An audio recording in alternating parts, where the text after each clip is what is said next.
नमस्कार, अटूट बंधन पुस्तक चर्चा कार्यक्रम में मैं वंदना वाजपेयी आप सभी का हार्दिक स्वागत, अभिनंदन करती हूँ। और हम इस बार एक नई पुस्तक को लेकर के आए हैं, लेकिन उस पुस्तक के बारे में कुछ बताने से पहले मैं आपको रहीम दास जी के पास ले चलती हूँ। रहीमन पानी राखिए, बिन पानी सब सून, पानी गए न उबरे, मोती मानस चून। कबीरा खड़ा बाजार में, मांगे सबकी खैर, ना काहू से दोस्ती, ना काहू से बैर। सत सैया के दोहरे, जो नाविक के तीर, देखन में छोटे लगे, घाव करें गंभीर। तो ये कौन सी साहित्य की विधा है? ये प्रश्न आप लोगों के लिए, और आप लोगों का समय ज्यादा ना लेते हुए मैं बताऊंगी कि साहित्य की विधा दोहा है। और दोहा के ही संग्रह एक किताब का आज हम चर्चा करेंगे, और किताब का नाम है अंतस की आवाज। दोहा साहित्य की छंद की एक बहुत सुंदर विधा है, जिसमें मतलब कि 4 पद होते हैं और 2 पंक्तियां होती हैं। 13-11 13-11 के हिसाब से चलती हैं। जैसे जैसे गजल आई और शेर का ज्यादा प्रचलन बढ़ा, दोहा थोड़ा पीछे छूट गया। लेकिन दोहा एक इतनी सुंदर विधा है कि उसको जीवित रखने का और उसको आगे बढ़ाने का काम कुछ साहित्यकारों ने करा है, और उन साहित्यकारों ने लगातार इसमें काम करा है। और मजेदार बात यह है कि भक्ति काल में, रीति काल में जो दोहे सर चढ़ के बोलते थे, आज थोड़ा शेर से पिछड़े हैं। लेकिन हमें उस विधा को फिर से संभालना है और सहेजना है, क्योंकि उसकी अपनी खूबसूरती है। हाँ, दोहा लिखना बड़ा कठिन है, और आज के साहित्यकारों के लिए जरूरी है जब वो दोहे को लिखें तो आज के विषय को उठाएं और आज के बिंबों को जोड़ें।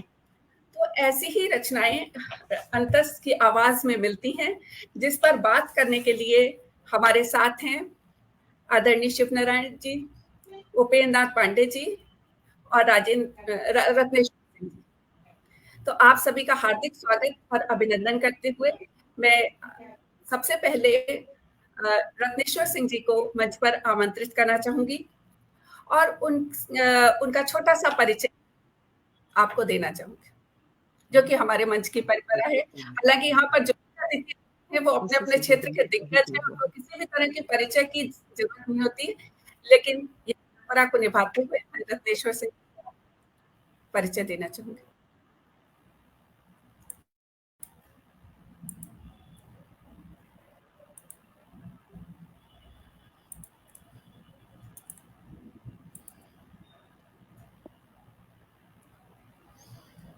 क्या मैं शुरू करूं? परिचय देती हूँ। आप जो है वो पूर्व एसोसिएट प्रोफेसर है मनोविज्ञान विभाग SNSR के S college BNM Patna Bihar. पसंदीदा विधा समकालीन कविता, गीत, मुक्तक, भोजपुरी लोकगीत अतिरिक्त लगाव है आपको, और लगभग प्रत्येक पटल पर लाइव कार्यक्रम, काव्य पाठ और उद्बोधन किए। 20 पुस्तकों की समीक्षा, जिसमें काव्य संग्रह, गजल संग्रह, कहानी संग्रह, उपन्यास आदि। प्रकाशन है, पुस्तकें हैं समकालीन हिंदी कविताएं, काव्य संग्रह, सूखे पत्तों की पीड़ा काव्य संग्रह, कल्पना के पंख काव्य संग्रह, समकालीन साहित्यिक परिदृश्य, समीक्षात्मक लेखों का संग्रह, संघर्ष का पर्याय शकुंतला तोमर, आध्यात्मिक एवं वर्तमान साहित्यिक परिदृश्य। तो इसके अलावा 15 साझा काव्य संग्रह में भी कविताएं प्रकाशित हैं। आपको कई सम्मान भी मिल चुके हैं, और अब मैं बहुत ही आदर और सम्मान के साथ आपको आमंत्रित कर रही हूँ कि आप इस पुस्तक पर अपने विचार रखें। स्वागत है। नमस्कार। सबसे पहले तो मैं इस समृद्ध मंच को प्रणाम करता हूं। समय का काफी ख्याल रखा गया। आदरणीय शिवनारायण जी शायद भूल रहे होंगे, हमारी मुलाकात तीसरी बार हो रही है उनसे। पहली मुलाकात BN मंडल विश्वविद्यालय में मधुकर गंगाधर जी के आगमन पर जब कार्यक्रम आयोजित हुआ था, डॉक्टर विनय कुमार चौधरी जी थे। वो काफी मुखातिब आपसे थे और ढिबरी को लेकर अपना वो आक्रोश भी व्यक्त कर चुके थे। दूसरी मुलाकात यशपाल जब आपके महाविद्यालय में आए थे। मेरी आवाज आ रही है ना? तो मुझे इस बात की खुशी है कि आदरणीय शिवनारायण जी के साथ पुनः तीसरी बार हमारी मुलाकात हो रही है। मैं सुनता रहा हूँ आदरणीय मधुरानी लाल जी को, और मैं शायद वैचारिक रूप से सहमत नहीं हो पाता कि आधुनिक काल में, क्योंकि जब मैं पढ़ रहा था लगभग एक तरह से भूमिका आदरणीय अनिल सुलभ जी की कृति को मैं अभी इस तरह का वो उर्वरक जमीन तैयार कर रहे हैं साहित्य के क्षेत्र में कि वो चाहे स्थापित साहित्यकार हो, चाहे उस साहित्यकार को कोई न जानते हो, संज्ञान में न हो, उन तमाम लोगों को वो एक प्लेटफॉर्म पर ले आने का काम वो कर रहे हैं। एक तरह से उर्वरक जमीन तैयार कर रहे हैं। लेकिन मैं इस बात से, और आदरणीय वाजपेयी जी ने भी जो कहा कि गजल के आ जाने से और शेर के आ जाने से, दरअसल साहित्य की कोई विधा, समाज का पूरा अक्ष आना चाहिए। जो आईना है उस आईने में समाज का पूरा अक्ष आना चाहिए, चाहे वो साहित्य की कोई विधा हो, चाहे वो दोहा हो, चाहे भक्ति काल, चाहे रीतकालीन माने काल में जो श्रृंगार विषयक जो चिंतन से संबंधित, भक्ति से संबंधित जो दोहे होते हैं वो हो, चाहे छंदबद्ध रचनाएं हो, चाहे छंद मुक्त रचनाएं हो, वो उसका पूरा का पूरा अक्ष उस आईने में दिखाई पड़ता है। तो आधुनिक युग में गजल के आ जाने से, शेर के आ जाने से दोहा पार्श्व में नहीं चला गया। दोहा मैं इसे सहमत नहीं हो पाता हूं, क्योंकि जरा सा मैं गालिब को कोट करूंगा। गालिब ने एक जगह लिखा कि जीवन भर एक ही भूल करता रहा, जीवन भर एक ही भूल करता रहा, धूल चेहरे पर थी और आईना साफ करता रहा। जो हमारे जो कृत्य की जो पूर्णता है, अब आप देखिए बात हो रही है अंतस की आवाज पर। अंतस की आवाज को अगर आप बहुत माइन्यूटली देखें तो ये मधुरानी लाल जी का प्रतिपाद्य विषय है, अंतस की आवाज। क्योंकि जब ये आत्मकथ्य में लिखती हैं कि स्नातकोत्तर मनोविज्ञान के बाद, वैवाहिक सूत्र में बंधने के बाद बहुत एक लंबा अंतराल आ गया, तो प्रतिपाद्य विषय क्या है? अंतस की आवाज। तो भाव है, तो संवेग है, तो संवेदन है, तो आवेग है, और उन्हीं भाव, संवेग, संवेदन और आवेगों से मिलाकर ये दोहों का जो एक संसार इन्होंने रचाया और बसाया, वो बहुमुखी प्रतिभा का एक बहुआयामी व्यक्तित्व प्रोजेक्ट करता है मधुरानी लाल जी का। जैसे अगर आप देखिए इनके दोहों के पूरे ही पर कि इन्होंने भक्ति से संबंधित गणेश वंदना लिखा, मां सरस्वती की वंदना लिखी, विनय सुमन लिखा, कृष्ण चरणम लिखा, मातृ देवी लिखा, नारी नमन लिखा, गुरु वंदन लिखा, कलम लिखा, शब्द लिखा, हिंदी संयोग श्रृंगार, पायल लिखा, वियोग विहाग। माने इन तमाम बहुमुखी व्यक्तित्व का परिचय अपनी तमाम दोहों में दिया। इसका अक्स क्या गया? इस पूरा का पूरा उस आईने में अक्स ये गुजरता है कि जीवन जो है वो सिर्फ जलन ही नहीं है, फुहार भी है।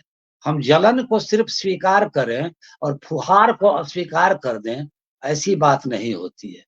जीवन में सिर्फ हम पतझड़ को स्वीकार करें और बहार को अस्वीकार कर दें, ऐसी बात नहीं है। जीवन में अगर हम सिर्फ पीड़ा को स्थान दें और प्यार को स्थान न दें, ऐसी भी बात नहीं है।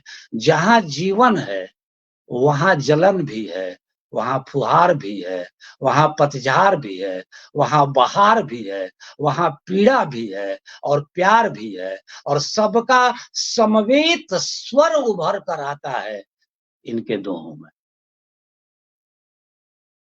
अब जैसे मान लीजिए कि अगर हम श्रृंगार की बात करते हैं, तो उसमें अगर ये कहा गया कि नहीं साहब, जो रीत काल के जो सिद्ध कवि जो बिहारी, जिन्होंने श्रृंगार के नक सिख का वर्णन किया, आप कबीर की बात कर लीजिए, आप रहीम की बात कर लीजिए, आप मीरा की बात कर लीजिए, सबकी बात अगर आप कीजिए तो सबके साथ इनका एक कहीं न कहीं से कोई न कोई संबंध जुड़ता है। क्योंकि वैचारिक जब हम किसी बात पर विमर्श करते हैं, तो साहित्य की कोई विधा हो, समाज का पूरा अक्स उभरना चाहिए, और ये दोहों का जो संकलन है, अंतस की आवाज, यह इनका चूंकि प्रतिपाद्य विषय है, ये मनोविज्ञान इनका विषय रहा है, और मनोविज्ञान विषय रहने के कारण अंतस की आवाज, यानी इनके भावों की आवाज, इनके संवेगों की आवाज, इनके संवेदनाओं की आवाज, इनके आवेगों की आवाज ध्वनित हो रही है इनकी तमाम दोहों में। जैसे हंसते गाते जिंदगी, बीते अब यह मीत, हो मीठी खट्टी कभी, प्रीतम तेरी प्रीत, प्रीतम तेरी प्रीत। अब वहां वो वही उसी जलन की बात आ जाती है, उसी फुहार की बात होती है, क्योंकि सिर्फ मीठी बात आपने नहीं की, आपने कही कि हो मीठी मीठी खट्टी कभी, प्रीतम तेरी प्रीत। वहां कहीं ना कहीं हास परिहास के दौरान नोक झोंक भी है, क्योंकि उस प्रेम को प्रतिष्ठित करने की एक आपने कोशिश की, जो प्रेम अगर समाज से विदा हो जाता है, जो प्रेम अगर व्यक्ति के जीवन से विदा हो जाता है, जो प्रेम अगर सामाजिक व्यवस्था से विदा हो जाता है, तो फिर उस जीवन में, उस समाज में, उस सामाजिक व्यवस्था में फिर फूलों का खिलना बंद हो जाता है, कलियों का चहकना बंद हो जाता है, कोयल नहीं कूकती, झरनों का संगीत बंद हो जाता है। और आपने जिस तरह से दोहों की रचना की, चाहे वो संयोग पक्ष हो, चाहे वो वियोग पक्ष हो, सांस सांस घुल गए, सांस सांस घुल गए, कर मन पर अधिकार, कर मन पर अधिकार, प्रतिपाद्य विषय, दिलबन तुम ही धड़कते। दिल बनकर दिल में धड़कने की कला हर आदमी नहीं जानता। दिल बन तुम ही धड़कते, कैसे हो इनकार। प्रेम की जो पराकाष्ठा, अब यहां पर मैं जो असहमति का जो बिंदु दिया कि अब ये बताइए कि अक्स उभरता है कि नहीं, कि एक जगह लिखे कि तू जो, वो आप जरा गौर कीजिएगा, दिल बन तुम ही धड़कते, कैसे हो इनकार, सांस सांस घुल गए, कर मन पर अधिकार। मन पर तो पूरा अधिकार, पूरा आधिपत्य आपने जमा लिया, और दिल बन तुम ही धड़कते, कैसे हो इनकार। अब एक शेर देखिए, मैं इसको मैंने कंपैरेटिव ये कर रहा हूं कि तुम जो मिल जाए तो तकदीर निगोह हो जाए। क्यों? दिल बनकर दिल धड़कने की कला है कि नहीं? तू जो मिल जाए तो तकदीर निगोह हो जाए, संवर जाए। तू है तो गमे दहर का, झगड़ा क्या है। गमे दहर का मतलब सर, सांसारिक दुख तकलीफ पीड़ा। तो तू जो मिल जाए तो तकदीर निगोह हो जाए, तू है तो गमे दहर का, झगड़ा क्या है। तेरी सूरत से है आलम में बहारों को सबात, तेरी आंखों के सिवा दुनिया में रखा क्या है। चाहे मधु रानी लाल जी का यह दोहा हो, चाहे फैज अहमद फैज जी का श्रृंगार विषय के चिंतन से संबंधित शेर हो, दोनों का समान अक्ष आईने में उभर रहा है और दोनों का समान महत्व दिया जाना चाहिए, क्योंकि इनकी दोहों में वो ताकत है, क्योंकि वो दिल बनकर दिल में धड़कने की कला में निपुण है, निष्णात है। तो समय हमको बता दीजिएगा, क्योंकि फिर अगर दूसरे राउंड में अगर आना हो तो समय बताया जाएगा, और नहीं तो मैं अभी कंटिन्यू। नहीं, आप कंटिन्यू करिए। जी जी। तो मेरे कहने का मतलब कि जीवन संपूर्णता में अभिव्यक्त होना चाहिए, और ये अंतस की आवाज में पढ़ने पर न केवल, अब जैसे वियोग श्रृंगार का दो एक उदाहरण वो द्रष्टव्य है कि जैसे मरे व्यथा और कमलिनी करे करुण संवाद, आओगे कब रस मिले करती रवि की याद, मनदर्पण टूटा चटक, मनदर्पण टूटा चटक, विरस बिरही की विरस बिरह की चोट, घायल हृदय विरह मन, रुदन हास की ओट, रुदन हास की ओट। गौर कीजिए कि जब मीरा ने कभी लिखा होगा कि जो मैं ऐसा जानती, जो मैं ऐसा जानती, प्रीति करे दुख होए, नगर ढिढोरा पीटती प्रीत न करियो कोई। लिखने की क्या आवश्यकता थी? लिखने की आवश्यकता क्या थी? हालांकि इसका अर्थ आदरणीय परम श्रद्धेय शिवनारायण जी है, उनके सामने मैं बोल रहा हूं। हालांकि इसका अर्थ मीरा के पूरे जीवन वृत्त को देखने के बाद दूसरा लगाया जा सकता है, क्योंकि मीरा का प्रेम आनंद अहोभाव लुटाता हुआ प्रेम है, आनंदित करने वाला प्रेम है। मीरा का आराध्य जो है, उनके अंदर आत्मसात मन करके अपने आराध्य को वो चलती हैं। इसलिए वो कहती है कि जो अगर मैं ऐसा जानती कि प्रीति करे दुख हो, कि प्रेम करने पर दुख भी होता है, तो नगर ढिढोरा पीटती प्रीत न करियो को। अगर मीरा ने जाना ही नहीं कि प्रेम करने पर दुख भी होता है, चाहे संयोग का पक्ष हो कि चाहे वो वियोग का पक्ष हो, मधु रानी लाल जी के दोहों में ये दिखाई पड़ता है कि घायल हृदय विदीर्ण मन, मैंने कहा ये अंतस की आवाज उनका प्रतिपाद्य विषय पर आधारित है। घायल मन, विदीर्ण मन, आपने तो पढ़ा ही होगा। मन का गतिशील पहलू, मन का आकारात्मक पहलू, घायल कब होता है और विदीर्ण कब मन हो जाता है, और मन को एकता के सूत्र में आबद्ध कैसे किया जाता है, ये आपका सबसे बड़ा प्रमाण आपका दोहा है। अब मैं हर जगह से रिलेट कर रहा हूं कि अब देखिए, जैसे आप कृष्ण चरणम में लिखती हैं, एक मुझे बहुत ये दोहा मैं इसको ये किया कि अधरों पर है बांसुरी। कहा जाता है कि जब कृष्ण की जब बांसुरी जब बजती थी तो बाकी सारी इंद्रियां शिथिल हो जाती थी, सिर्फ श्रवण संवेदन जो है वह काम करता था। कि अधरों पर है बांसुरी, मोर मुकुट है भाल, पीतांबर तन शोभता, कंठ सजा मणिमाल, कंठ सजा मणिमाल।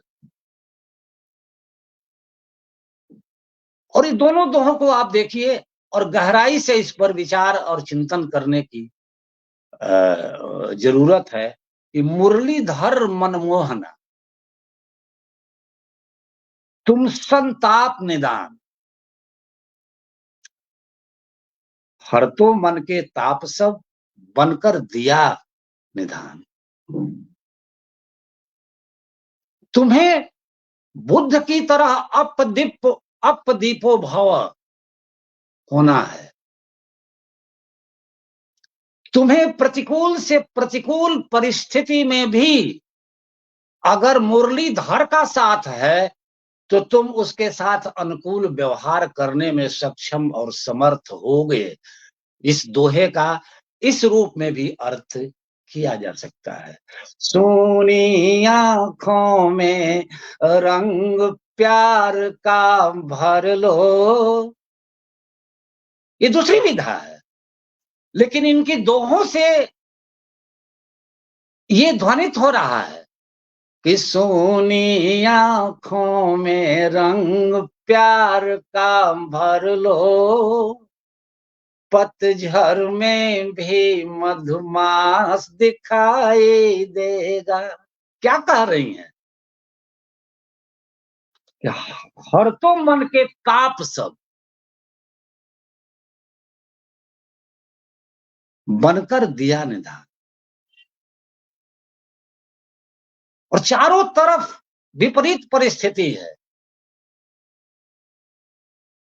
और वो उसकी ये सफल संवाहिका है कि नहीं अपने कृति के माध्यम से। माना यमुना के तट पर आज उदासी, माना उजड़ा सा है वृंदावन, माना पनघट वीरान पड़े वर्षों से, चारों ओर दिखाई देता है सुनापन, उर में मुरली की तान बसा कर देखो, वीरानी में भी रास दिखाई देगा, सुनी आंखों में रंग प्यार का भर लो, पतझर में भी मधुमास दिखाई देगा। तो ये इस दोहे में से ये बात निकल कर आई कि मुरलीधर मनमोहना, तुम संताप निदान, तुम तो सारे पीड़ा को संताप को हरने वाले हो। हर तो मन के ताप सब बनकर दया निधान, दया की मूर्ति हो और प्रतिकूल परिस्थिति में भी अनुकूल आचरण व्यवहार करने की सीख हमें वहां से मिलती है। तो इन दोहों में और उस काव्य की एक भिन्न विधा में भी अन्योन्याश्रित संबंध है, इसको लक्षित करना होगा। क्योंकि साहित्य जब समाज का दर्पण है तो उस दर्पण में साहित्य का पूरा अक्ष दिखाई पड़ता है। कहना नहीं होगा कि कबीर के दोहों में, रहीम के दोहों में, मीरा के पदों में, सबों में समाज का अक्ष दिखाई पड़ता था। इसलिए हम बहुत तेजी से कह देते हैं कि कबीर प्रासंगिक थे, प्रासंगिक हैं, प्रासंगिक रहेंगे। भक्त काल के जितने जो कि वो स्वर्णिम काल कहा जाता था वो प्रासंगिक थे, प्रासंगिक हैं और प्रासंगिक रहेंगे। हालांकि इस पर भी वैचारिक रूप से अगर कुछ टिप्पणी करनी होगी तो मैं करूंगा। इन्हीं शब्दों के साथ पहले राउंड में मैं अपनी बात समाप्त कर रहा हूँ। बहुत सुंदर आपने व्याख्या करी और गालिब की बात करी, आपने मीरा की बात करी और गा करके भी बहुत सुंदर तरीके से प्रस्तुत किया। और ये जो कविता की आपकी जो गायन शैली है उससे भी हम लोग बहुत प्रभावित हुए। खास बात ये है कि इस किताब को लेने के पीछे एक ये भी था कि मधु जी ने मुझे ये किताब भेजी थी, तो मैं मधु जी को लेखन से परिचित नहीं थी। और जब मैंने उनका फोन भी आया कि आपने पढ़ ली, मैंने कहा अभी तो नहीं पढ़ पाई क्योंकि मेरी कुछ उस समय स्वास्थ्य संबंधी समस्याएं चल रही थी। फिर मैंने किताब उठाई, मैंने पढ़ी और मैंने खुद मधु जी को फ़ोन किया और मैंने कहा, "ये तो बहुत सुंदर है, ये आपकी पहली किताब तो नहीं लग रही है।" क्योंकि पहली किताब में जैसे कच्चापन होता है, पर यहाँ दोहों में मुझे कोई कच्चापन नहीं लगा। दोहे पूरे परिपक्व और पूरी अपनी बात को कहने की क्षमता वाले थे। तो मैंने कहा नहीं, इस किताब पे तो ज़रूर बात करेंगे क्योंकि इसमें एक परिपक्वता है। और दूसरी चीज़ ये है कि मधु जी एक उम्र अपने घर गृहस्थी को देने के बाद लेखन में उतरती हैं और लेखन में आने के बाद एक सुंदर किताब देती है। हमें हर उस व्यक्ति का, चाहे वो स्त्री हो या पुरुष, मैं केवल महिलाओं की बात नहीं कर रही, जब वो कला के क्षेत्र में आता है और एक अच्छी रचना देता है, तो हमें उसका खुले दिल से स्वागत करना चाहिए। क्योंकि इसमें बड़ा मतलब अपनी सीमाओं को पार करने का, अपनी जो हमने एक वर्जनाएँ बना रखी होती कि नहीं हम ये नहीं कर सकते, उसको तोड़ करके जब व्यक्ति आता है तो उसकी बात की जो पहुँच है वो दूर तक जानी चाहिए। हालाँकि आज मुझे अपनी आवाज़ 2 बार सुनाई दे रही है और कहते हैं कि आपके कान बोलने चाहिए, शब्द नहीं बोलने चाहिए और जब अपने ही शब्द 2 बार सुनाई दें, तो बहुत मुश्किल होता है बोलना, तो काम बोलना भी बड़ा मुश्किल है। खैर, मैं अगले वक्ता को बहुत सम्मान के साथ बुलाना चाहूँगी। तो अब मैं बुलाना चाहूँगी डॉक्टर उपेंद्र नाथ पांडे को और वो आएँ और अपनी बात रखें। उससे पहले मैं उनका छोटा-सा परिचय। Doctor Upendra Nath Pandey ji MA, PhD, सेवानिवृत्त विशेष सचिव बिहार सरकार से। लेखन, संभाषण, आध्यात्मिक प्रवचन, काव्य पाठ, कथा वाचन, वैचारिक संवाद आदि। प्रकाशित पुस्तकें हैं वैदेही गाथा, लोकाभिराम श्रीराम, गीता प्रत्यय, धुनंदन, विचार कल्प और प्रकाशाधीन पुस्तकें हैं मानस की जीवन उपयोगी सूक्तियां, मेरी कविताएं, नए निबंध, प्राचीन कथाएं, नए अर्थ, द्रुपद सुता, नारी विमर्श को लिखा गया है इसमें। तो बहुत ही सुंदर रचनाएं हैं आपकी और मुझे किताबों के नाम से ही बड़ा कई किताबों को पढ़ने की इच्छा और जिज्ञासा हुई है। तो बहुत आदर और सम्मान के साथ मैं आपको मंच पर आमंत्रित कर रही हूँ।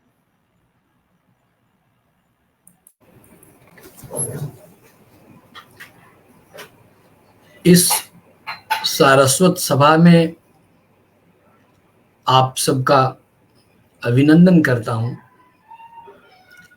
और अपने आप को धन्य मानता हूं कि आप लोगों ने कहीं बाहर से खींचकर अपने साथ अपने संग बैठने का मुझे हक दिया है। मैं आप सबकी इस उदारता के प्रति कृतज्ञता ज्ञापित करता हूं। अभी मैं आदरणीय रत्नेश्वर जी का वक्तव्य सुन रहा था और मुझे मधु जी की इस पुस्तक अंतस की आवाज के कथ्य के संबंध में बहुत ही मनोरम बातें हम तक आ रही थी। ऐसे तो इस पुस्तक का अध्ययन जहां तक संभव हो सका है, इसका अध्ययन मैंने भी किया। आदरणीय शिव नारायण जी विराजमान हैं। कई मंचों से कई बार हम लोग एक दूसरे के साथ रहते आए हैं। मैं कितना शिव नारायण जी को प्यार कर पाता हूं, ये मेरे अंदर खुद का भरोसा नहीं है, लेकिन एक बात पक्की पक्की है कि शिव नारायण जी मुझे बहुत प्यार करते हैं और इनका आशीर्वाद हमेशा हम अनुभव करते रहते हैं, हमारे साथ है। वंदना जी को पहली बार सुन रहा हूं और वंदना जी की पैठ, साहित्यिक अभिरुचि ये तमाम चीजें हमें बहुत अधिक उत्साहित कर रही हैं। मधुरानी जी की पुस्तक पर विमर्श रखने के संदर्भ में मुझे यह कहने का मन होता है कि सचमुच दोहा साहित्य की वह विधा है जो वर्तमान समय में यह विधा हमसे जरूर ही दूर चली गई है। एक समय था कि हम दोहा लिखते थे, दोहा के कई रूप लिखते थे। दोहा लिखते थे, दोहरा लिखते थे, दोही लिखते थे, साखी लिखते थे, दोहा के अनेक प्रकार लिखा करते थे। परंतु मैं अगर बढ़कर कहना चाहूं, आप लोगों के सामने मेरा उत्साह कुछ बढ़ रहा है, तो मैं ये कहना चाहता हूं कि कविता हमारे बीच से गई नहीं है, लेकिन हमारी काव्यात्मा हमारे बीच से चली गई है।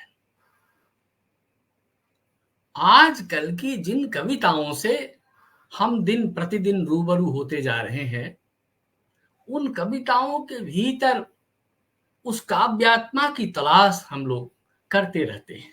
खास करके वैसे लोग, विशेषतः वैसे लोग जो साहित्य के अध्येता रहे हैं। महाविद्यालयों में, विश्वविद्यालयों में जिन लोगों ने साहित्य को पढ़ा है और जिन लोगों ने साहित्य को पढ़ाया है, या जिन लोगों ने साहित्य की शिक्षा लेकर के साहित्य साधना की है, उनकी वृत्ति, उनकी समझ कुछ भिन्न हुआ करती है। वे दोहा को अवश्य ही एक छंद के रूप में जानते हैं, और छंदों का समय आज तो हमारे पास ठीक उसी तरह से उपलब्ध नहीं ही है जिस तरह से पहले के समय में हुआ करता था। परंतु कई तरह से छंदों से हम लोगों ने अपना पल्ला झाड़ लिया है।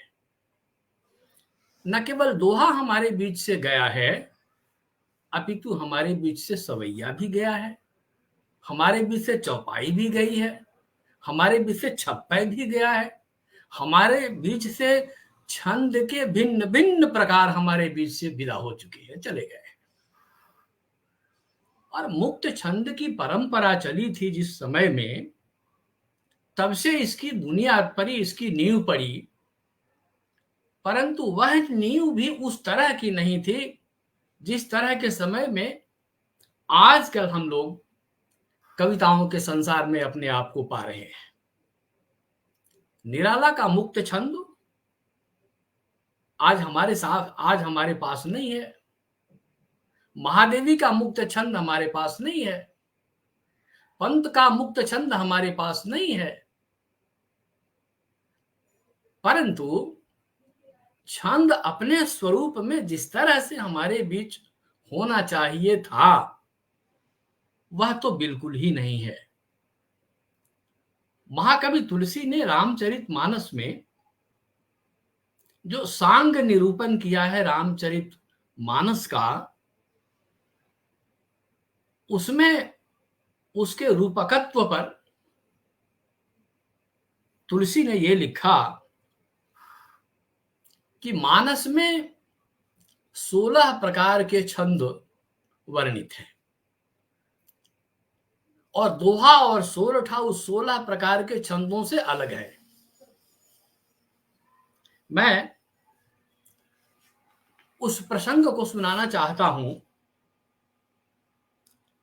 पुरई न सघन चारु चौपाई, जुगुति मंजुमणि सीप सुहाई, छंद सोरठा सुंदर दोहा, सोई बहु रंग कमल कुल सोहा। ये पुरैन भी है, चौपाइयां, मानस की चौपाइयां पुरैन है, और इस मान सरोवर में जो कमल खिले हुए हैं वे बहुरंगे कमल, कहीं नील कमल, कहीं पीत कमल, कहीं श्याम कमल, कहीं रक्त कमल, ये जो विभिन्न रंगों के कमल खिले हुए हैं ये सब दोहे और सोरठे हैं। और तुलसी ने एक बड़ा सुंदर शब्द यहां पर लाया है, छंद सोरठा सुंदर दोहा, सोई बहुरंग कमल कुल सोहा। छंद सोरठा सुंदर दोहा, छंद सोरठा और दोहा के बीच में सुंदर शब्द है। यह सुंदर छंद ये सोरठा के लिए भी है और दोहा के लिए भी है, दोनों के लिए है सुंदर शब्द। यहां पर तुलसी के द्वारा सुंदर शब्द को लाने का अभिप्राय यह है क्योंकि हम लोग मधु जी के दोहों पर अपनी दृष्टि डालने वाले हैं, तो तुलसी ने सोरठा और दोहा के बीच में जो सुंदर उभय शब्दों के लिए लाया वह इसलिए कि हम सब अवगत हैं, हम सब जानते हैं कि दोहा में 4 चरण होंगे। पहले और तीसरे में 13-13 मात्राएं होंगी, दूसरे और चौथे में 11-11 मात्राएं होंगी और उसमें यति होगी। यति कहते हैं विराम को, जो स्वर का विराम है, लय का विराम है, प्रवाह का विराम है। और इसमें जगण नहीं होना चाहिए, उसे अशुभ माना गया है। अब हमें देखना है कि तुलसी ने अपना एक पक्ष रखा कि अगर आप दोहा रचते हैं या सोरठा रचते हैं तो उसमें मंगल विधान होना चाहिए, क्योंकि वह मातृक छंद है और इसमें गण विचार होना चाहिए इसकी मांगलिकता के स्वरूप में।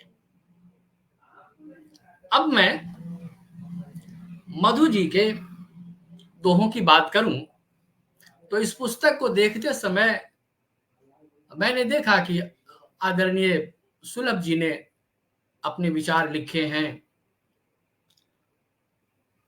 आचार्य गुंजन जी ने अपने विचार लिखे हैं। इसमें मैं देखता हूं प्रोफेसर मंगला रानी जी के भी विचार हैं और सबने इनके दोहों की प्रशंसा की है। और अभी आदरणीय रत्नेश्वर जी की ओर से भी इनके दोहों पर हम लोग इनके प्रशंसनीय पक्ष को सुन रहे थे।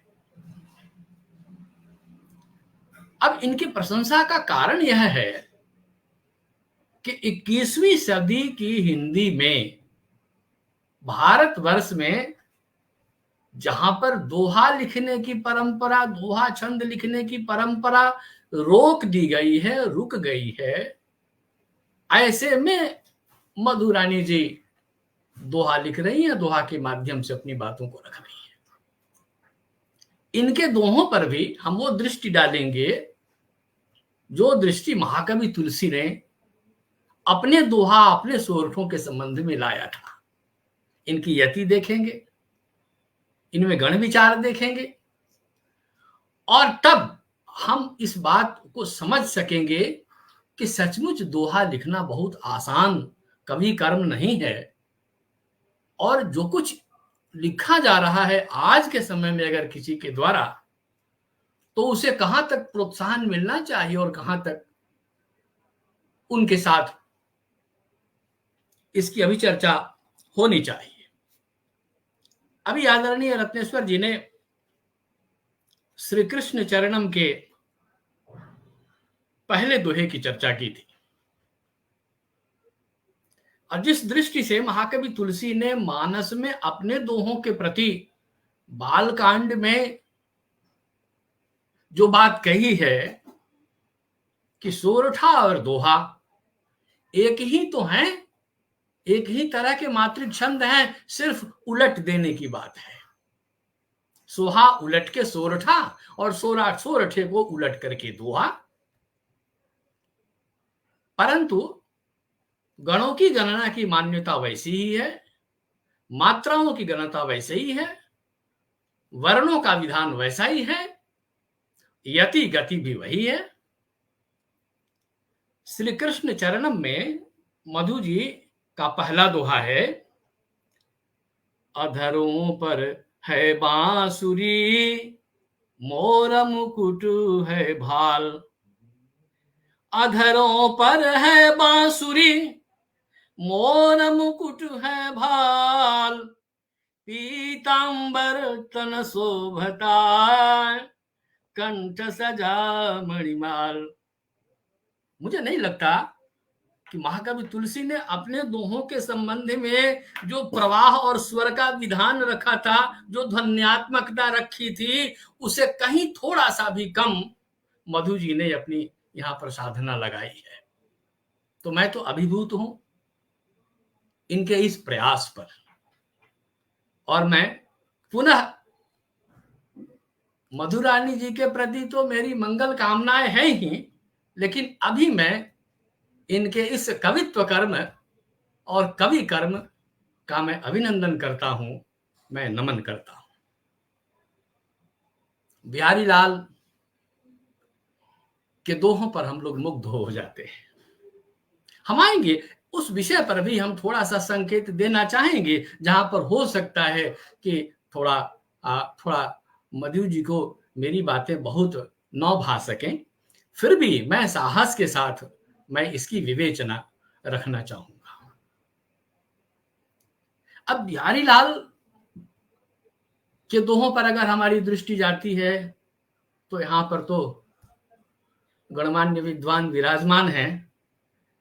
बिहारी लाल का वह दोहा बड़ा चर्चित दोहा है, मेरी भव बाधा हरो, राधा नागरी सोए। मेरी भव बाधा हरो, राधा नागरी सोए। यहां पर बाधा को राधा के साथ जो स्वर का संयोग है, ये बिहारी लाल जी का करिश्मा है। जातन की झाई पर श्याम हरित दूती होए। अब दूसरी पंक्ति जो बिहारी लाल जी की है, इसको कवि परंपरा, काव्य परंपरा के रूप में हम लोग याद करते हैं। हम लोग आदरणीय शिव नारायण जी से छोटे हैं, तो आदरणीय शिव नारायण जी की कोई पुस्तक आएगी, हम उसे पढ़े रहेंगे, तो हम चाहेंगे कि उस पुस्तक के कथ्य को और उनके वचनों को हम कहीं उदाहृत करें। संस्कृत के एक बहुत बड़े कवि आचार्य हो चुके हैं माघ, और माघ ने एक प्रसंग में नारद और कृष्ण के मिलन को ऐसा लिखा कि नारद का रंग गोरा था और कृष्ण का रंग सांवला था, दोनों जब मिले तो एक रंग में हो गए। अब बिहारी लाल जी लिखते हैं, जातन की झाई पर श्याम हरित दूती होए। कृष्ण का रंग नीला है, गाढ़ा नीला है, श्याम वर्ण है, और राधा रानी जी गोरी गोरी हैं। गोरापन में थोड़ा पीलापन होता है। ये गोरापन का जो पीत रंग है और कृष्ण की श्यामता का जो नील वर्ण है, ये नीला और पीला दोनों जब मिलेंगे तो हरा रंग हो जाता है। जातन की झाई पर श्याम हरित दूती हो। बिहारी लाल ने माघ को चुरा दिया। जो माघ की जो वैज्ञानिक रंग कर्मी उनका जो कवित्व ज्ञान है, उसे चुरा लिया बिहारी लाल जी ने। अभिप्राय यह है कि भारतवर्ष के कवियों को काव्य परंपरा को विसार नहीं देना चाहिए, लेकर चलना चाहिए। मधुरानी जी ने यह तो उठाया है यह तो उठा लिया है कि हमें कृष्ण की वंदना करनी चाहिए, और हमें कृष्ण की वंदना वैसी करनी चाहिए कि दोहा छंद में कृष्ण समाहित हो सके, कृष्ण की भक्ति उतर सके। थोड़ी अगर हम लोग बहुत प्यासे हो जाएंगे कि अब बिहारी लाल जैसे दोहे क्यों नहीं आते हमारे बीच में,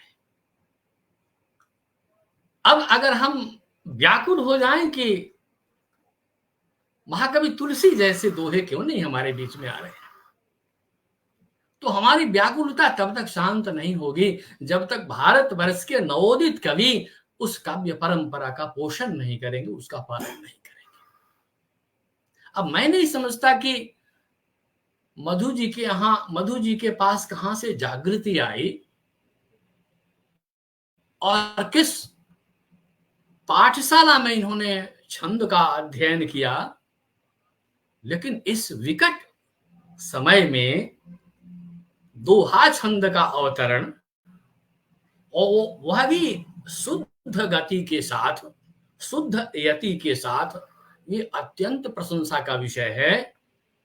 और हम लोग तो चाहेंगे कि इनकी पुस्तक को और बड़े पैमाने पर इसकी परिचर्चा करते हुए और इसे हम लोग साहित्यकारों के बीच में विमर्श का विषय रखें। जहां तक इस पुस्तक के नामकरण का ये अंतस की आवाज, इस पर मैं आप शब्द विद्वत मंडली का मैं थोड़ा सा ध्यान आकृष्ट करते हुए अपना विनम्र निवेदन रखता हूं कि भारतवर्ष में हिंदी पर काम करने वाले, हिंदी भाषा पर काम करने वालों को एक जैसे स्त्री के जीवन में पातिव्रत्य होता है, उसी तरह से हम साहित्यकारों के बीच भी एक हिंदी का व्रत होना चाहिए, एक व्रती होना चाहिए। अंतस संस्कृत का शब्द है, संस्कृत हमारे हिंद की जननी है, परंतु आवाज फारसी का शब्द है। अब इसका यह अभिप्राय नहीं है कि हमें आवाज से अपने आप को अलग करना है। हम आवाज लेकर चलेंगे, आवाज के साथ चलेंगे, लेकिन जब लेखन कार्य करेंगे तो इस पर हम विचार करेंगे कि हम प्रधानता और प्राथमिकता हम किसको दें। तो मेरे मन में ये बात आई कि मैं कभी गोष्ठी में रहूं या फिर मधुरानी लाल जी से मेरी भेंट हो, तो मैं एक अपना निवेदन रखूंगा कि अंतस की आवाज की जगह अंतस की ध्वनि अगर होता तो कैसा होता। अब यह सब इसलिए आवश्यक हो गया है कि कहां हम जा रहे हैं, हम कहां खड़े किए जा रहे हैं। हिंदी वाले अगर अपनी स्वजातीयता पर, अपने स्वकीयपन पर अगर बहुत कट्टर नहीं होंगे, एक व्रती नहीं होंगे, तो कठिनाई हमारे सामने आएगी। जिस तरह से समय का थोड़ा सा भी परवाह नहीं करते हुए मधु जी ने दोहा छंद को उठाया और उसमें इतनी निष्णात रचनाएं की, मधु जी के काव्य में इस तरह से अगर हिंदी के, संस्कृत के शब्दों का समायोजन बढ़ता जाए तो हम लोगों का कद और ऊंचा होगा, छाती और चौड़ी होगी, माथा और ऊंचा होगा। और मधु जी की कविताओं पर तो हम लोग इतना कुछ बोल रहे हैं, लेकिन सच मानिए तो मधु जी के एक भी दोहे के समान हम कोई दोहा लिख नहीं सकते। हमारे अंदर कोई क्षमता नहीं है। तो इसकी आलोचना समालोचना करना अलग बात हुई, लेकिन इस कवयित्री के अंदर जो कविता के भाव छिपे हैं, जो कवित्व छिपा है, उसको प्रणाम करना ये हमारा स्वधर्म होता है, वो मैं सीधे सीधे देख रहा हूं। आदरणीय रत्नेश्वर जी ने आपके सभी दोहों के विभिन्न उसके जितने प्रकार हैं, जितने आपके विषय हैं, सभी विषयों के लगभग चर्चा की है। दोहा के संदर्भ में एक और बात बहुत विचारणीय हो जाती है। थोड़े शब्दों में अगर कोई विलक्षण बात कही जाए, टिकाऊ बात कही जाए, औपदेशिक बात कही जाए, शास्त्रीय बात कही जाए, हृदय की बात कही जाए, तो वो विधा दोहा ही है, वो छंद दोहा ही है। थोड़े शब्दों में विशाल भाव अर्थ की अभिव्यंजना संभव है, परंतु दोहा के माध्यम से केवल शब्दों की अभिधा शक्ति ही परिलक्षित नहीं होनी चाहिए, दोहा के माध्यम से उसकी लक्षणा और अभिव्यंजना शक्ति पर भी प्रकाश जाना चाहिए। इसलिए बिहारी लाल 700 दोहा लिखकर अमर हो गए। तंत्री नाद कभी तरसा सरस राग रतिरंग अनबूरे बूरे तिरे जे बूरे सबयंग। अब ये ऐसा दोहा है कि इस दोहा की व्याख्या करने के लिए आदरणीय शिव नारायण जी जैसे विद्वान की जरूरत पड़ जाएगी।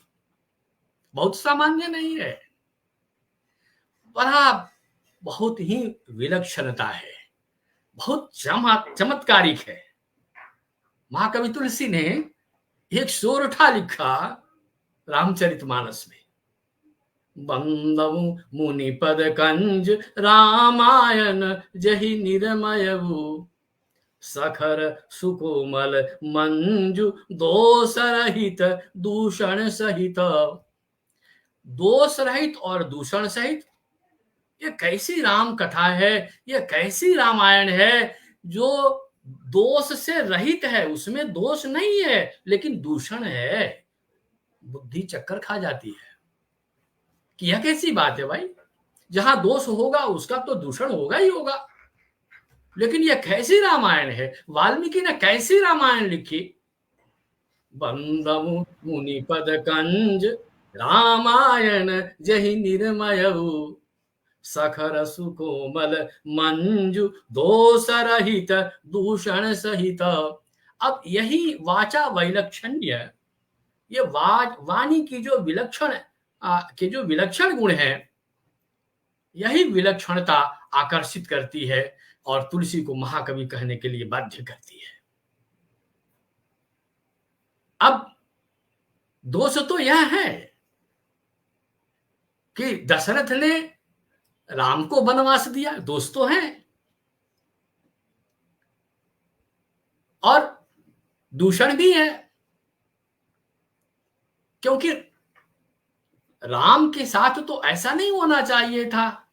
जो वनवास देना है, वन में भेजना है, वो तो शास्त्रों में दांडिक स्वरूप लिखा है, वो तो दंड दिए जाते हैं जिनको, जो अपराध बन जाए। और किसी अपराधी को जब दंड दिया जाता था त्रेता में, तो उसे राज्य से निर्वासित किया जाता था। आज भी निर्वासित किया जाता है, आज भी देश निकाला, आज भी हमारे यहां प्रोविजन में है। परंतु राम ने तो ऐसा कुछ किया नहीं था। इसे भरत ने भी ननिहाल से लौटने के बाद अयोध्या में माथा पीट कर भरत ने भी यही कहा कि राम से अपराध कौन सा हुआ था।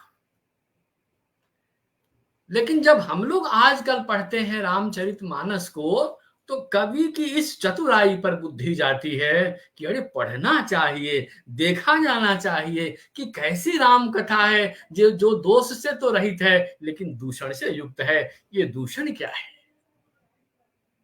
ठीक इसी तरह से बिहारी लाल को हम पढ़ते हैं तो वहां भी देखते हैं कि कुछ ऐसी बात निकल के आ जाती है जिस पर आवश्यकता पड़ती है कि बिल्कुल हम कंसल्ट करें, बिल्कुल हम देखें।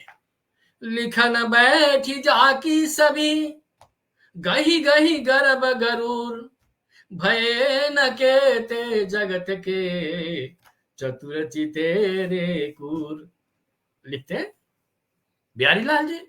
अब इस दोहा को पढ़ने के बाद पढ़ना ही पड़ेगा कि कहां से इसके संदर्भ निकल के आए। काव्य परंपरा की इन जटिलताओं से छुट्टी लेते हुए मधुरानी जी ने हम लोगों का कल्याण कर दिया है और बहुत सहज शैली में, सहज भाव से दोहा छंद की रचना इनके द्वारा हुई है। और मैं जैसा कि देखता हूं, अभी 15 दिनों बाद हमारा नया संवत्सर शुरू होने जा रहा है और मधुरानी जी की इस पुस्तक में नया संवत्सर करके एक दोहों का एक खंड है। यहां पर नव पल्लव नव मंजरी, नव जीवन नव हर्ष, नव संवत्सर का सभी स्वागत करें सहर्ष। नव पल्लव नव मंजरी, नव जीवन नव वर्ष। इनके जो शब्दों का चयन है, बिल्कुल हिंदी में कविता लिखने की जो परंपरा आज से लगभग 150 वर्षों से आ रही है हमारे बीच में, लगभग उस परंपरा में कदम के साथ कदम मिलाते हुए मधुरानी जी बढ़ रही आगे। और पाटलिपुत्र जो बड़ा ही वर्तमान समय में एक झंझावात का शहर है, यहां ऐसी विलक्षण काव्य साधना आपके द्वारा, एक गृहिणी के द्वारा, यह तो निश्चय ही किसी अच्छे समय का संकेत है। आप पहला दोहा कितना संयम से आपका है, कितना सुंदर ज्ञान है आपका। चैत्र शुक्ल की प्रतिपदा, अभिनंदनो नववर्ष। अब ये तो कुछ पंचांग का ज्ञान भी है, ऐसा नहीं है। आजकल के तो हमारे जो कवि हैं वो तो बिल्कुल इसको देखना नहीं जानते, सुनना भी नहीं जानते। मैं क्या कहूं, वो जो शेर और फिर वो जो गजलों की बात आती है, यद्यपि वो सब हम लोगों के भी प्रिय पक्ष है, प्रिय विषय है, परंतु मन जहां पर भरे तो डकार आए, तृप्ति हो तो डकार आए। तो ये तो बहुत आवश्यक है। चैत्र शुक्ल की प्रतिपदा, अभिनंदनो नववर्ष, शुभ शुचि बीति सुंदर सुखदा, सब पाए उत्कर्ष। इस तरह से हमने देखा कि मधुरानी जी का जो काव्य प्रयास है वो अत्यंत श्लाघनीय, संग्रहणीय और हमेशा चर्चा परिचर्चा से ये गुजरने लायक है। इसकी चर्चा परिचर्चा होते रहनी चाहिए और भी इसका बृहत आयोजन होना चाहिए। और इसके अगले संस्करणों में कहीं कुछ आवश्यकता पड़े तो हम लोग भी चाहेंगे कि कुछ और इसमें विमर्श को जोड़ा जाए और पक्षों को भी लिया जाए। परंतु एक बात विचार करके तो मैं अभिभूत हो जा रहा हूं। अब मेरी वाणी थोड़ी रुक रही है कि मैं किन शब्दों के साथ मधुरानी जी की प्रशंसा करूं। एक तो वाक्य मैंने कह ही दिया कि मुझसे दोहा लिखा जाना संभव नहीं है, मैं नहीं लिख सकता। दोहा पढ़ लेता हूं, दोहों की विवेचना भी कर लेता हूं, लेकिन मुझसे तो दोहा नहीं लिखा जाता। ऐसे बहुत से हिंदी के संसार में आदरणीय शिव नारायण जी, आदरणीय रत्नेश्वर जी, बहुत से समालोचक हैं, बहुत से लेखक हैं जो दूसरों की रचनाओं पर अपना चक्र सुदर्शन छोड़ते रहते हैं। परंतु अगर उनसे कहा जाए कि आप भी 2 पंक्ति लिख दीजिए तो देखिए क्या स्थिति आती है। तो जब हम यह विचार करते हैं कि हमसे क्या कुछ ऐसा हो सकता है किसी कविता की 4 पंक्तियों को लिखने के लिए बंद कमरे में बैठिए, एक शब्द कहीं अटक जाए तो उस शब्द का व्याकरण से व्युत्पत्ति समझने में पसीने उतर जाते हैं। अबे यह स्थिति हम सब की ही नहीं है, यह सभी विद्वत समाज की यही स्थिति है। परंतु जहां श्रम होता है वही जानता है, जाके पाँव न फटे विवाही, सो के अजाने पीर पढ़ाई। एक गृहिणी के स्वरूप में रह करके मधुरानी जी ने इतना बड़ा काम किया है। सचमुच हम इस कार्य के प्रति आभार प्रकट करते हैं, कृतज्ञता प्रकट करते हैं, अभिनंदन करते हैं, नमन करते हैं और भूरी भूरी प्रशंसा, भूरी भूरी अनुशंसा, भूरी भूरी शुभाशंसा मधुरानी जी आपको। धन्यवाद। बहुत बहुत आभार। आपने बहुत ही विस्तृत तरीके से बात करी और मुझे लगता है कि चर्चा केवल किताब तक केंद्रित ना रह करके दोहे लिखने वालों के लिए काफी मार्गदर्शन साबित होगी, क्योंकि इसमें आपने बताया कि किस तरह से अर्थ सौंदर्य, भाव सौंदर्य और शब्द सौंदर्य तीनों का समावेश होना चाहिए और जो कहा जा रहा है उससे कहीं अधिक गुणार्थ निकलना चाहिए। और जिस तरह से आपने बिहारी के दोहे का उदाहरण दिया तो उनका कि गीता प्रमुख है। तो ये बहुत सारी बातें मुझे लगता है जो लोग दोहे लिख रहे हैं उनको जाननी चाहिए। और बाकी तो वो हमारे हिंदी कविता के श्रेष्ठ लोग हैं जिन्होंने इतने सुंदर लिखे। हालांकि बच्चों के प्रयास की जो आज की युवा पीढ़ी लिख रही है, उनके नन्हे कदमों की सराहना ये होगी कि उन्हीं में से कोई आगे, हम लोगों की शुभकामना रहेगी कि ऐसी रचनाएं लिख सके और हम अपने इतिहास को फिर से दोहरा सके। तो उसके लिए ऐसे मनीषियों को सुनना भी बहुत जरूरी है कि कहाँ हम देखें और समझें और अपनी त्रुटियों को सुधारें। बाकी आपने जो किताब के नाम पे कहा वो मधु जी समझेंगे वो क्या करें, क्योंकि ये लेखक की निजी स्वतंत्रता का मामला है। तो अब इसके साथ हम चर्चा को आगे बढ़ाते हुए बेहद सम्मानित वक्ता, जिनको सब जानते हैं, शिव नारायण जी को बुलाना चाहूंगी। और उससे पहले आदरणीय शिव नारायण जी का परिचय, छोटा सा परिचय जो की परंपरा है, हालांकि कोई भी जरूरत नहीं है, सब जानते हैं। आदरणीय शिव नारायण जी का जन्म बांका बिहार में हुआ। शिक्षा MA PhD, कार्यक्षेत्र शिक्षा, साहित्य, पत्रकारिता, समाज सेवा। प्रकाशन कविताओं के 5 संग्रह सहित कथेतर, गद्य, आलोचना, भाषा विज्ञान, पत्रकारिता आदि विधाओं में 46 पुस्तकें प्रकाशित। संपादन दर्जनाधिक ग्रंथों एवं पत्रिकाओं का संपादन।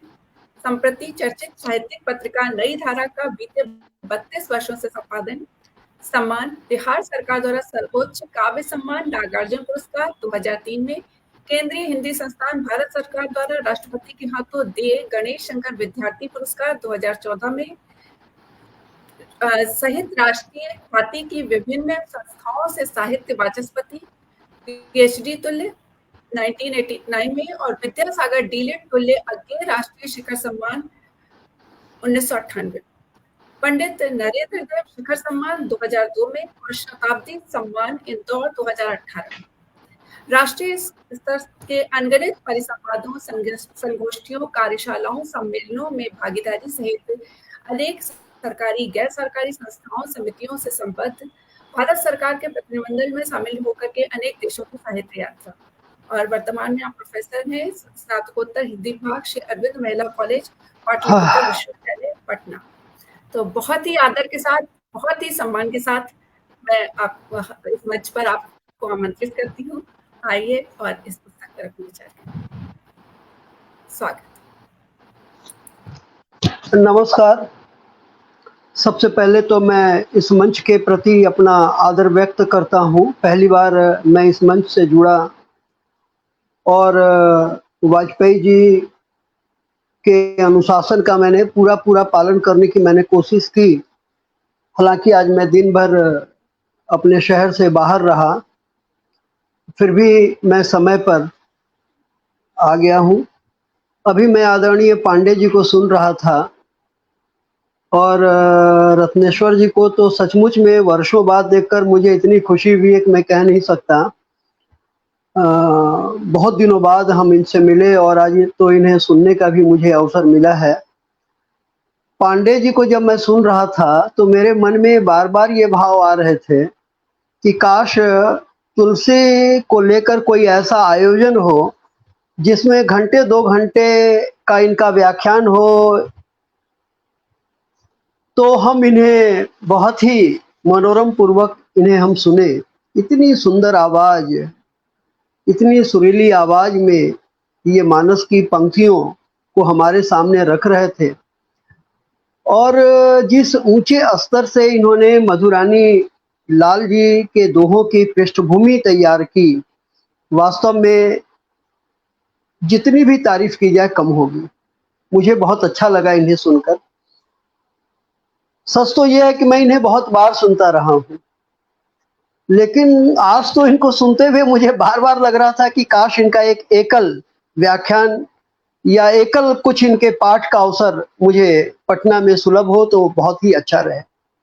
खैर, मधुरानी लाल जी से जब मेरी बातचीत हुई, मैं दिल्ली में था, साहित्य अकेडमी के साहित्योत्सव में के लिए मैं वहाँ था। तो जब इनका फ़ोन आया तो मैंने तत्क्षण अपनी हामी भर दी और गलतफ़हमी में मैंने हामी भरी। गलतफ़हमी यह थी कि इनके नाम से ही हमारी एक बैचमेट हैं और वो अभी पटना के कॉलेज में प्रिंसिपल हैं। मुझे लगा कि वही मुझसे जो है संबोधित हैं, तो मैंने तत्क्षण अपनी सहमति दे दी। लेकिन जब विजय बाबू आए हमारे कॉलेज, तब मुझे लगा कि नहीं, ये तो दूसरी मधुरानी लाल जी हैं। तो मधुरानी लाल जी से मेरा कोई सरोकार है नहीं, कोई परिचय है नहीं। हो सकता है कि पटने में हम कुछ आयोजनों में मिले भी हों, लेकिन इनकी किताब अंतस की आवाज़, मैं ईमानदारी से अगर आपको कहूँ तो मैंने बहुत ही बेमन से इनके दोहों को पढ़ना शुरू किया। लेकिन जितने ही बेमन से मैंने पढ़ना शुरू किया, कुछ दोहों के बाद ही उन्होंने मुझे बांध लिया और मुझे बहुत जल्दी इस बात का एहसास, इस तथ्य का एहसास हो गया कि इस कवयित्री से मेरा पूर्व का परिचय, जबकि हम एक ही शहर में रह रहे हैं, पहले से क्यों नहीं रहा। इतना बढ़िया दोहा और विषय पर इनकी इतनी पकड़, खास करके आचार्य विजय गुंजन जी ने इस पुस्तक की भूमिका में कुछ बातें लिखी हैं। पटना शहर में विजय गुंजन जी इस बात के लिए जाने जाते हैं कि उन्होंने यहाँ के बहुत सारे कवियों को छंद की ओर मोड़ा। बहुत सारे कवियों को छंदों पर वे लगातार कार्यशालाएं करते रहे। बीच में तो वे निष्क्रिय भी हो गए थे, लेकिन 20-25 साल पहले उन्होंने गीत को लेकर एक मंच ही बना रखा था और उसमें वे लगातार छंदों की ओर यहाँ के जो नवोदित कवि हैं उनको मोड़ने का काम कर रहे थे। अब इन दिनों वे फिर से सक्रिय हो गए हैं।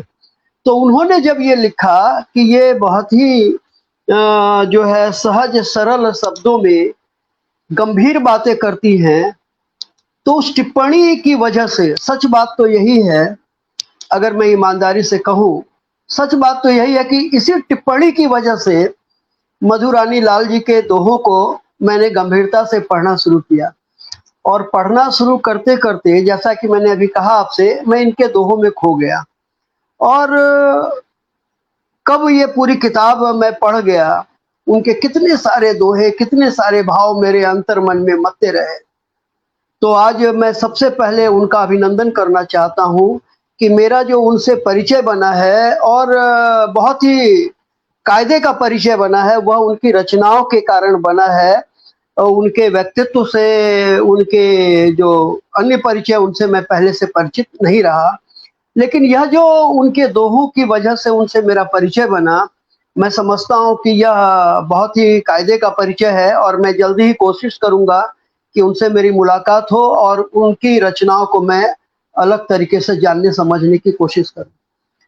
और चूंकि मैंने इनकी रचनाओं को बहुत गहरे पढ़ी हैं, तो पांडे जी जितनी तारीफ कर रहे थे, हमारे श्रोताओं को लग सकता है कि ये माघ से और बड़े बड़े कवियों को उद्धृत करते हुए मधुरानी लाल जी की प्रशंसा में कुछ अतिशयोक्तिपूर्ण तो नहीं कथन कर रहे हैं, ये लग सकता है हमारे श्रोताओं को। लेकिन यदि आप अंतस की आवाज इस पुस्तक से गुजरे तो लगेगा कि उन्होंने इनकी कम ही तारीफ की है। इनके भीतर जो एक रचनाकार है, हालांकि मधु जी ने लिखा है कि उनको यह पृष्ठभूमि जो है उनको अपने माता पिता से प्राप्त हुई। इनके माता पिता अध्यापक थे और घर में इनके यहाँ साहित्य का माहौल था, उस माहौल का लाभ इन्होंने उठाया। इसके अलावे जो इनके एक शिक्षक थे, संयोग यह है कि मैं उनसे भी परिचित रहा हूँ और कई बार मैं डाल्टनगंज या उधर में गया और वे भी पटना आते थे, तो उनसे मैं बहुत पहले से परिचित रहा हूँ।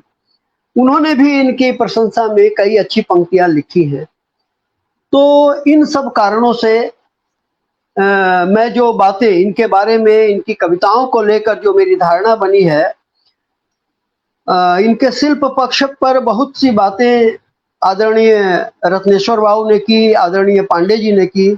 मैं केवल और केवल इनका जो काव्य कर्म है दोहों के माध्यम से मैं थोड़ी उस पर चर्चा करूंगा। जो भी मैं 2-4-5 मिनट 10 मिनट बोल सकूं तो मैं उसी पर अपने को केंद्रित करूंगा। अब देखिए, ये जो भारतवर्ष है हमारा जो देश है, ये मुख्यतः किसानी संस्कृति और श्रम संस्कृति का देश है, कारीगरी संस्कृति का यह देश है। हमारे यहाँ ऋतुओं की प्रधानता है, हमारे यहाँ पर्व त्योहार, ये जो उल्लास और उमंग के जितने भी आवरण हैं उन सब का यह हमारा देश रहा है। एक बार अभी कुछ दिनों पहले ही मैं कलकत्ते में था, तो वहाँ एक बाउल गीत मैं सुन रहा था। एक बाउल गीत की एक पंक्ति आज भी मेरे मन में कौंती है कि 1 बरस में 12 माह 13 फूल खिले। अब इस पंक्ति को देखिए आप, 1 बरस में 12 माह 13 फूल खिले, यानी 1 साल में 12 माह होते हैं। गणित की यह जो गणना है इनसे तो हम परिचित हैं, लेकिन 13 फूल खिले यानी किस्म किस्म के फूल हैं, उसकी कोई गणना नहीं है। यह जो प्रकृति का उत्सव है, जो पर्व त्योहार और विविध संस्कृतियों के माध्यम से व्यक्त होती रहती हैं, और वह जिस तरह से मनुष्य की संवेदना को, उसकी भावनाओं को आलोड़ित करती हैं, उसकी कोई गणना हो नहीं सकती है। तो ये तमाम बातें जो मेरे मन में आ रहे थे, वो सब इनके दोहों को पढ़ने की वजह से ही मेरे मन में ये सारे विचार आ रहे थे। आदरणीय पांडे जी ने तो एक इनका दोहा जो है आप सबके सामने पहले ही रख दिया। मैं वहीं से अपनी बात शुरू ही करना चाहता था। कुछ दिनों के बाद ही हम नए वर्ष में जाने को हैं, नए संवत्सर में हम जाने को हैं, और इस पर जो इनका एक दोहा है, इतना बढ़िया, इतना सरल तरीके से इन्होंने लिखा है कि वो आप देखें कि नव पल्लव नव, इसके शब्दों पर आप ध्यान दीजिए।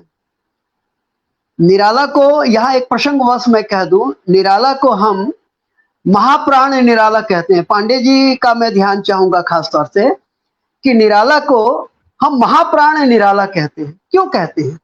एक भाषा विज्ञानी अध्यापक होने के नाते मैं आपसे केवल इतना भर निवेदित करना चाहता हूं, उनके अन्य कारण होंगे, लेकिन आप निराला की किसी कविता को ले लें, किसी कविता को, उसमें आप पाएंगे कि जो अल्प प्राण महाप्राण है, उसमें महाप्राण के वर्ण सबसे अधिक है।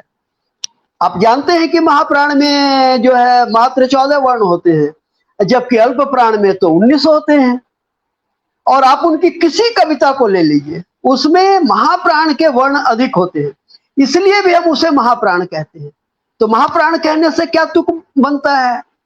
इससे कौन सा भाव व्यंजित होता है? तो भाषा विज्ञान के नियमों को अगर हम देखें तो हम जानते हैं कि जो लोग तनाव में रहते हैं, दुख में रहते हैं, तकलीफ में रहते हैं, आर्थिक अभाव में रहते हैं, उनकी भाषा जो है, उनकी भाषा में महाप्राण के तत्व ज्यादा आएंगे। और उसकी तुलना में जो लोग सुविधा का जीवन जीते हैं, बहुत आराम का जीवन जीते हैं, जिनके जीवन में बहुत तनाव नहीं है, आर्थिक संघर्ष नहीं है, उनमें प्रसाद तत्व वाले जो वर्ण हैं वो ज्यादा होते हैं। तो वर्णों का जो मेल है ना, वो उससे हम कवि की प्रकृति और उनके भाव भंगिमा को बहुत गहरे जान लेते हैं। मैंने संयोग ये है कि इनके कुछ दोहों को पढ़ते हुए, ये बस मैं ऐसे ही प्रसंगवश में कह दे रहा हूं, इसका यहाँ मेरे विवेचन से बहुत ज्यादा अर्थ नहीं है, कि क्या कहते हैं, मधु रानी लाल जी, इनके कई दोहे ऐसे हैं जिसमें महाप्राण के वर्ण बहुत ज्यादा हैं। अब आप देखिए इस दोहे को, अब नव संवत्सर का आरंभ हो रहा है और ये लिखती हैं, नव पल्लव नव मंजरी, नव जीवन नव वर्ष, नव संवत्सर का सभी स्वागत करें सहर्ष।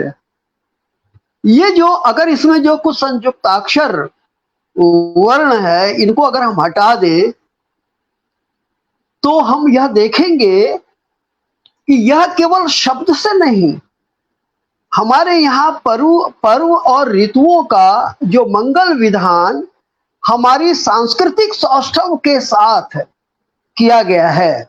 जबकि भारत तो सामाजिक संस्कृति का देश है, यहाँ भिन्न भिन्न समुदाय के लोग हैं, उनकी अलग अलग संस्कृतियां हैं, लेकिन उस सबके मूल में जो पर्व और ऋतुओं का ये जो मंगल विधान है, अब आप इसके वानिकियों में के कारण, इनकी जो संगीतियां हैं उनके माध्यम से अगर आप अपनी अपनी संस्कृतियों को देखें तो उसमें उल्लास और उमंग जो है बहुत प्रमुखता के साथ मनुष्य के जीवन को हर तरह से प्रभावित प्रेरित करता है। तो यहाँ इस पंक्ति ने से मैं शुरू करना चाहता था, लेकिन पांडे जी ने इसकी बहुत ही सुंदर व्याख्या की, बहुत सुंदर व्याख्या की। कभी हम मिलेंगे तो इस पर भी हम चर्चा करेंगे। लेकिन मधु रानी लाल जी के दोहों के प्रति मैं जिस एक दोहा के कारण गंभीर होता चला गया, वो मुझे मिला, इन्होंने एक जगह लिखा, वो आध्यात्मिक प्रकार का दोहा है।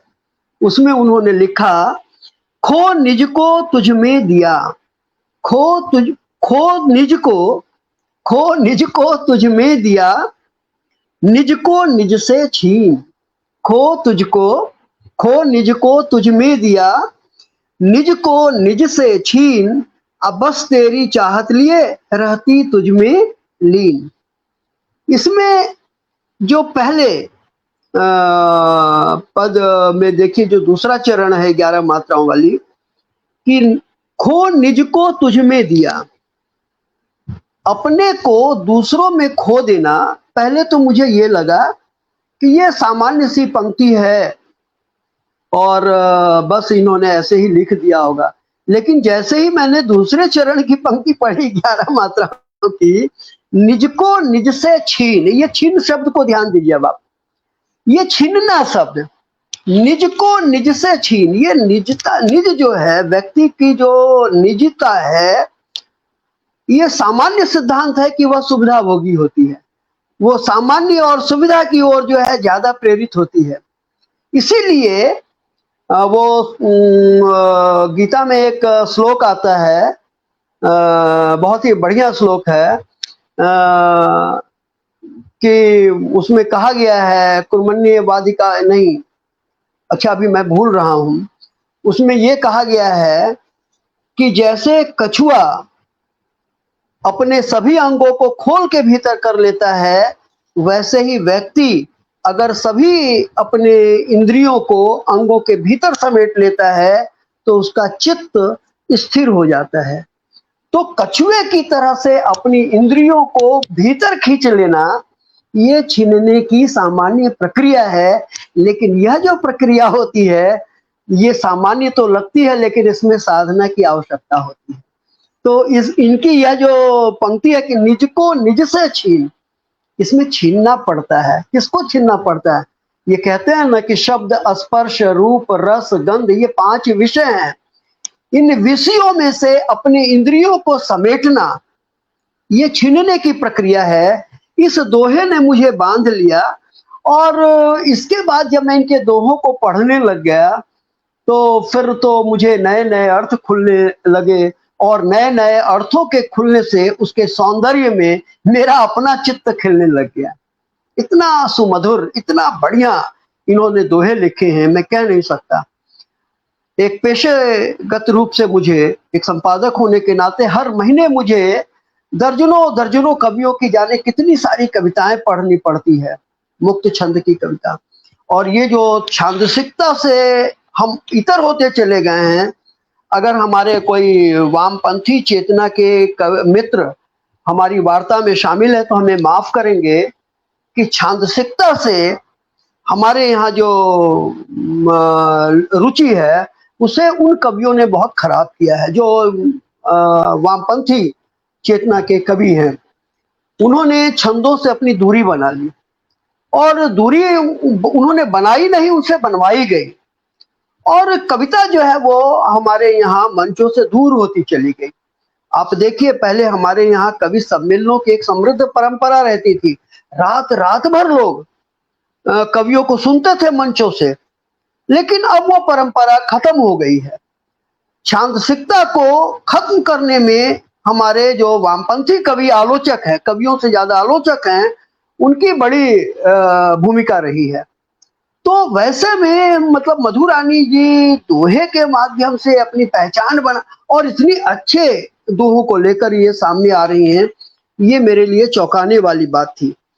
इसमें मैंने देखा, जैसा कि आदरणीय रत्नेश्वर जी ने इनके सभी विषयों की चर्चा कर दी है, उसकी मैं पुनरावृत्ति नहीं करना चाहता। अब ये श्रृंगार पर लिख रही हैं। अच्छा, इन्होंने श्रृंगार के बारे में भी लिखा है, तो इन्होंने कहते हैं ना कि श्रृंगार के दो पक्ष होते हैं, दोनों पक्षों पर इन्होंने लिखा है, वियोग पर भी लिखा है, संयोग पर भी लिखा है। एक दोहे पर मेरा ध्यान गया, इन्होंने लिखा, एक तुम्हारी छुअन ने, ये छुअन शब्द पर आप ध्यान दीजिए, एक तुम्हारी छुअन ने किया हाल बेहाल, और सांसें जैसे थम गई बेबस धड़कन चाल। ये छुअन शब्द देखिए, ये छुअन शब्द हमारे गीतकार तो इस शब्द पर जैसे लट्टू हो जाएंगे। छुअन को लेकर जाने कितने गीत लिखे गए, लेकिन इन्होंने किस स्पष्टता के साथ भीतर के धड़कते एहसासों को इस दोहे में समेटने की कोशिश की। वैसे ही आप जानते हैं कि अभी चैत महीना आएगा, उसके पहले तो फागुन है। अभी हमने कुछ दिनों पहले ही रंगों का पर्व होली का आनंद लिया। इन्होंने लिखा एक जगह, हंसी ठिठोली कर रहे फागुन और वसंत। अब देखिए, इस माह में वसंत और फागुन, इस दोनों की जुगलबंदी देखिए आप, बहुत आनंद आएगा। क्योंकि हमारे यहाँ अर्थ से ज्यादा कल्पना में हम कविता का आनंद लेते हैं, और आप जानते हैं कि हिंदी आलोचना में कल्पना, क्योंकि अगर प्रतिभा नहीं होगी तो कल्पना का जो रसमग्न एहसास है वो आप नहीं कर सकते। तो ये जो दोनों की जुगलबंदी है, वसंत और फागुन, अब कवयित्री लिख रही है, हंसी ठिठोली कर रहे फागुन और वसंत, रंग भंग है घुल रहे मन को समझो कंत। और ये कंत शब्द देखिए कि प्रियवर, मतलब इस दोनों का जो वसंत और फागुन के साथ का ये है वो अद्भुत है। तो पहले तो इन्होंने जितने भी पर्व हैं, त्योहार हैं, गणेश वंदना से इन्होंने आरंभ किया है, नववर्ष पर लिखा है, बहुत सारी चीजों पर लिखते लिखते अंततः ये आ गई हमारे देश में संयुक्त परिवार के खत्म होने से जो रिश्ते टूट रहे हैं, उन टूटते हुए रिश्तों पर भी मैंने इनकी संवेदना को देखा है, और केवल देखा ही नहीं, उनकी पड़ताल भी मैंने करने की कोशिश की है। इनका एक दोहा आप भी देखिए, सुप्त हुई संवेदना हृदय हुआ पाषाण, बिखर रहे संबंध जब कैसे हो कल्याण, बिखर रहे संबंध जब कैसे हो कल्याण। ये बिखरते रिश्ते इस युग का नहीं, इस सदी का नहीं, बीते कई सदियों से ये सबसे बड़ी ट्रेजेडी है। और इसी ट्रेजेडी ने, आप जानते हैं कि अगर आप बृहत्तर भारत की कल्पना कीजिए तो बृहत्तर भारत जो अब सिमटता छोटा होता जा रहा, 15 देश तो उसके बन चुके हैं, 15 देश बन चुके हैं। और आदरणीय पांडे जी इस दृष्टि से भी कभी मानस का अध्ययन करें कि मानस में जाने कितनी दृष्टियां हैं। अभी हम पंडित ये डॉक्टर सियाराम तिवारी जी के साथ 2-3 दिनों पहले मैं उनका सत्संग कर रहा था। अभी उनकी एक नई किताब आई है, तुलसी पर 500-600 पृष्ठों की आई है किताब। उसके बहुत सारे कोण हैं, बहुत सारे आयाम हैं। अच्छा, समय हो रहा है। अच्छा, मैं और ज्यादा नहीं 4-5 मिनट का समय और लूंगा। तो उनमें एक आयाम पांडे जी ये भी है कि ये जो तुलसीदास का मानस है, रामचरितमानस। सर आप समय ले लीजिए। और अच्छा चलिए, धन्यवाद। धन्यवाद। तो ये जो रिश्तों का ये मतलब जिस समय मानस लिखा गया, आप जानते हैं कि उस समय के बाद ही ये संयुक्त परिवार की जो अवधारणा थी भारतवर्ष में, वो उसमें छीजन आरंभ हो चुका था और वो टूटना आरंभ हो गया था। और वे एक परिवार की कथा के माध्यम से पूरे भारतवर्ष में एक उदाहरण पेश कर रहे थे कि हम कैसे एक रह सकते हैं, भारत जैसा भाई। मतलब देखिए वो कितनी विडंबना है, कितनी विरूपताओं का मानस जो है, संबंधों के कितनी सारी विरूपताओं का मतलब एक समरूप है, जहां हम जिस पात्र को ले लें, जिस चरित्र को ले लें, उसी से हम परिवार को बचा कर रखने की प्रेरणा पा सकते हैं। तो वहां से ये आरंभ हो चुका था। और आज आप देखिए जैसे जैसे हमारा संयुक्त परिवार टूटता गया, भारतीय संस्कृति और यहाँ की जो मनीषा है वो कमजोर होती गई और हमारे देश के कई कई टुकड़े हो गए। आसपास आप जितना देख रहे हैं, ये सारे के सारे देश जो है हमारे पड़ोस में, ये बृहत्तर भारत का हिस्सा हुआ करते थे और आज वे सब अलग अलग होते चले जा रहे हैं। और जिस वर्तमान भारत में हम हैं, इस टूटते हुए रिश्तों ने भी हमें कितना अलग अलग कर दिया। हम एक परिवार में मान लीजिए 5 लोग भी हैं तो 5 अलग अलग मोबाइल के साथ हम पड़े हुए हैं। मोबाइल पर 5000 लोगों का ये है परिवार में, लेकिन हम एक दूसरे से अलग हैं।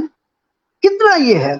और उसको किस सहजता के साथ मधुरानी जी ने व्यक्त किया है कि सुप्त हुई संवेदना, यह जो संवेदना है सुप्त हो गई, यानी यह जो बूझ रही है, खत्म हो रही है। ये कैसे हो रही है? साहित्य का मूल सिद्धांत है। साहित्य का स्वभाव क्या है? साहित्य का मूल स्वभाव 3 ही है। एक है करुणा, दूसरा है न्याय और तीसरा है प्रतिरोध। हम करुणा जो है ये संवेदना है, यानी एक की वेदना को जब दूसरा कोई महसूस करे तो वह संवेदना है। और जब किसी की वेदना को हम महसूस करते हैं तो जिसके साथ अन्याय हुआ है उसे हम न्याय दिलवाना चाहते हैं। और न्याय दिलाने के लिए कोई लेखक क्या करता है? वो तलवार तो उठा नहीं सकता है, तो वो कलम उठाता है और कलम उठाकर वह उसे न्याय दिलाने के लिए अपना एक प्रतिरोध दर्ज करता है कविता के रूप में। तो यह जो प्रतिरोध है, यह किसी भी लेखक या किसी भी कवि की यह मूल स्वभाव है। और अब उसी संवेदना, ये जो मूलभूत सिद्धांत है साहित्य का, उसकी चर्चा ये करती है कि वो संवेदना ही हम में अब लुप्त होती चली जा रही है। हम 5000 दोस्त मोबाइल पर रखते हैं, लेकिन अपने परिवार में हम 5 लोगों के साथ प्रेम से हम नहीं रह सकते हैं। इस प्रेम पर इन्होंने पूरी किताब में मुझे लगता है दर्जनों दोहे होंगे, अलग से इनका अध्याय भी है जिस पर इन्होंने लिखा है। उसी में ये अलग से एक और इनका दोहा है जिस पर मेरा ध्यान गया कि रिश्तों को जी लें अगर भरकर मन में प्रीत। ध्यान दीजिएगा, कह रही हैं मधु जी कि रिश्तों को जी लें अगर भरकर मन में प्रीत, जीवन फिर गाने लगे मधुर मीठा गीत। ये जीवन तभी होगा जब हमारे जीवन में प्रेम आएगा। और प्रेम कैसे आएगा? जब परिवार में हम सभी मिलकर रहेंगे। और जब एक परिवार में मिलकर जीने का एक अनुशासन अगर हम अपने में विकसित करेंगे तो वही आदमी देश की भी बात करेगा, देश में भी एकता और प्रेम की बात करेगा। इसीलिए हम कहते हैं कि जो व्यक्ति स्थानीय नहीं होता, एक परिवार में प्रेम और को पैदा नहीं कर सकता है, वह वैश्विक भी नहीं हो सकता है। तो वैश्विकता के इस युग में हमें पहले अपने परिवार, पहले अपनी स्थानीयता को, उसके प्रेम को, उसके विश्वास को, उसके उमंग और उल्लास को बचाकर रखना होगा। और यही मूलभूत बात की ओर संकेत कर रही हैं ये। एक बात ये और कहती है, ये कहती है कि गीत गजल सी जिंदगी, गीत गजल सी जिंदगी, करो इसी से प्यार, गुनो और गाओ इसे, जीने के दिन चार, जीने के दिन चार। ये तो मुहावरा बहुत प्रचलित है हिंदी प्रदेश में, जीने के दिन चार। लेकिन पहली पंक्ति जो है वह देखिए, गीत गजल सी जिंदगी। ये गीत गजल सी जिंदगी क्या होती है? गीत में संवेदना होती है और गजल में क्या होता है? गजल में प्रेम होता है। इस प्रेम को और संवेदना को अब देखिए यहाँ कितनी सहज तरीके से ये इस दोहे में ला रही कि गीत गजल सी जिंदगी, करो इसी से प्यार।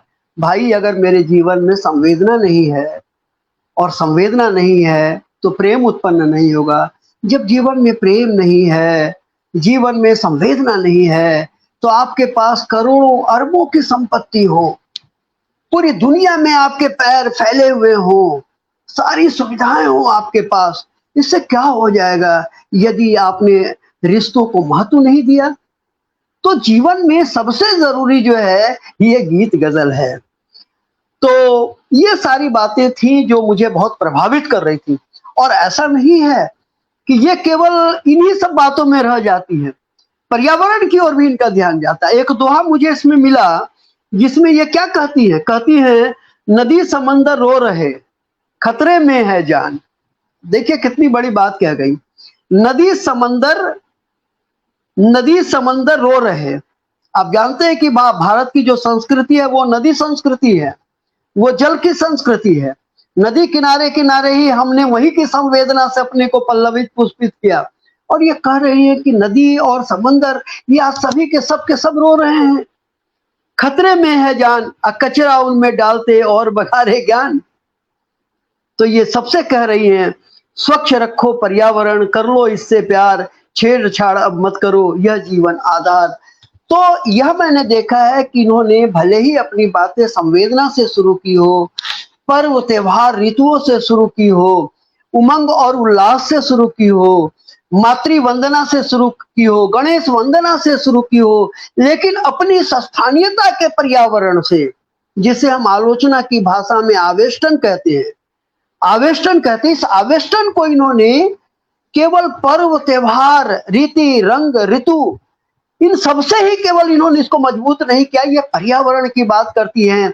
यानी ये स्थानीयता से लेकर वैश्विकता तक की संवेदना को अपने गीतों में समेट रही हैं। और किस तरह से? बहुत ही सहज सरल शब्दों में, और इतनी गंभीर बातें। मैं चकित हूं इनकी इस पुस्तक को देखकर। मेरे मन में एक कामना यह भी है कि काश कभी पटना में एक गोष्ठी होनी चाहिए इस किताब पर केंद्रित।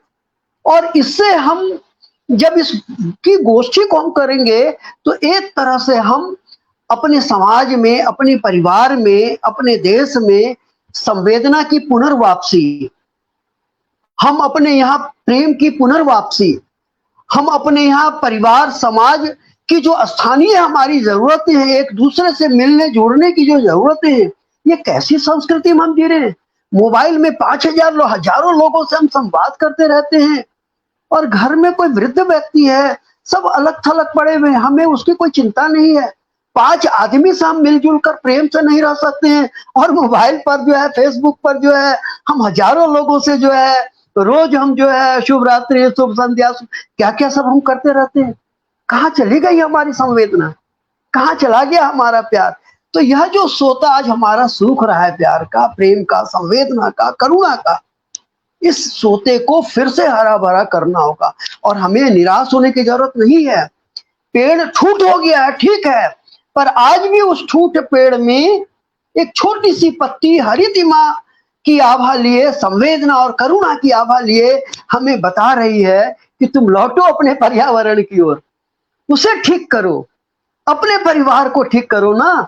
समाज खुद ब खुद ठीक हो जाएगा, देश ठीक हो जाएगा, पूरी दुनिया ठीक हो जाएगी। फिर हम विश्व गुरु कहलाएंगे और हम बेहतर तरीके से रह पाएंगे। तो मित्रों, कहने के लिए बहुत सारी बातें हैं, लेकिन अंतिम में मैं केवल यह कहूंगा कि मधु रानी लाल जो है वो प्रेम की कवयित्री हैं, राग रंग और फाग की कवयित्री हैं, और ये स्थानीयता से वैश्विक चेतना उभार करके संवेदना, प्यार की को फिर से जगाने की कवयित्री हैं। पहले ही संग्रह में अगर कोई कवयित्री इतनी सारी बातें कर ले, और वो भी सरल शब्दों में बहुत ही बेहतर तरीके से बात कर ले, और वो भी छांदसिकता में, दोहे जैसे, मतलब इतने प्यारे छंद में, तो वो क्या कम है? वो क्या छोटी सी बात है? ये बहुत बड़ी बात है। और इस बड़ी बात को छोटी सी किताब में समेटने के लिए मैं मधु रानी लाल जी का बार बार मैं अभिनंदन करूंगा, बार बार मैं इनका इस्तेमाल करूंगा, और इनकी दूसरी तीसरी किताबें भी जल्द से जल्द हमारे बीच आए, इनके लिए भी मैं अपनी शुभकामनाएं इनको दूंगा, और कोशिश करूंगा कि अब हमारा पटने में, एक शहर में हम रह रहे हैं लेकिन एक दूसरे से हम कायदे से परिचित नहीं है, तो जल्दी ही हम मिलें और इनके रचना कर्म पर हम ठोस रूप में, गंभीर रूप से हम कुछ बातें कर सकें। इसके साथ ही यह जो मंच है, इस मंच के प्रति भी मैं आभार निवेदित करूंगा, खास करके वाजपेयी जी के प्रति, कि इन्होंने मुझे अवसर दिया। अब देखिए, हम अपने ही शहर की कवयित्री से, इतनी अच्छी कवयित्री से हम इतने दूर दूर खड़े थे, नहीं जान रहे थे, और आपने एक मंच देकर मुझे जोड़ दिया। और आज तो मैं पांडे जी के व्याख्यान से, तो आज मैं सचमुच में मुग्ध हूँ, उनके व्याख्यान पर मुग्ध हूँ मैं उनके। और हमारे इतने पुराने मित्र रत्नेश्वर जी, आज उनसे जो है फिर से मुलाकात हुई। इतनी सारी उपलब्धियां आपने मुझे गिनवाई वाजपेयी जी, इसके लिए मैं आपके प्रति, आपके मंच के प्रति भी बहुत बहुत आभार निवेदित करता हूं। आप सबको एक बार फिर से नमस्कार। आपको सुनकर के खुद ही समृद्ध हुए और पूरा मंच समृद्ध हुआ है, और मुझे लगता है कि जो लोग इसे सुनेंगे, बार बार सुनेंगे, वो समृद्ध होंगे। और कितना सुंदर आपने व्याख्या करी, और परिवार के लिए जो उन्होंने लिखा, प्रेम गीत गजल सी जिंदगी, जिसकी आपने व्याख्या करी, परिवार को जोड़े रखने की व्याख्या करी, अपने संस्कारों को जोड़े रखने की व्याख्या करी, वो वास्तव में हमारी भारतीय संस्कृति की नींव है, और हमें उसको सहेज कर, संभाल कर चलना होगा। और इसीलिए दोहों की ओर लौटना पड़ेगा, उन मधुर ध्वनियों की ओर लौटना पड़ेगा, उन मधुर संस्कारों की ओर लौटना पड़ेगा जो हमारे चेतना में विद्यमान है। और आज सभी वक्ताओं को सुनते हुए ना मुझे समय का ध्यान रह रहा है, और ना मुझे लगता है सुनने वालों का रहा होगा, क्योंकि इतना सुंदर सबने अपने अपने वक्तव्य दिए हैं। और इसके साथ ही एक हम लोग के जो सुन रहे हैं, वो तुरंत वाले जो दोहे बना रहे हैं मधु जी की रचनाओं पे, मुझे बड़े अच्छे लग रहे हैं। एक सेकंड, मैं पढ़ना चाहूंगी, हालांकि मैंने करा था उसको उस समय। मधु का तो व्यवहार भी दोहों में साकार, सरल सहज व्यक्तित्व पर जग जाहिर खुददार। ये बहुत सुंदर सुंदर दोहे बीच में लिख रहे हैं, और मुझे बड़ा अच्छा लग रहा है उनको पढ़ना। तो मधु जी, अब हम कार्यक्रम को आगे बढ़ाते हुए आपसे इसकी रचना प्रक्रिया के बारे में जानना चाहते हैं। सबसे पहली बात तो ये है कि मैं 1 मिनट समय लूंगा कि आपके इस बहुत शानदार उत्कृष्ट संचालन के लिए आपको बधाई। और आदरणीय डॉक्टर उपेंद्र पांडे जी के वक्तव्य से बहुत सारे विमर्श के द्वार खुले हैं। माने इस पर बहुत बात हो सकती है, चूंकि समयाभाव के कारण। और यह कोई मैं सिर्फ एक बिंदु में ये कर रहा हूँ कि यह कोई जरूरी नहीं है। मैं ये जानना चाहता हूँ कि क्या डॉक्टर नामवर सिंह कवि थे क्या?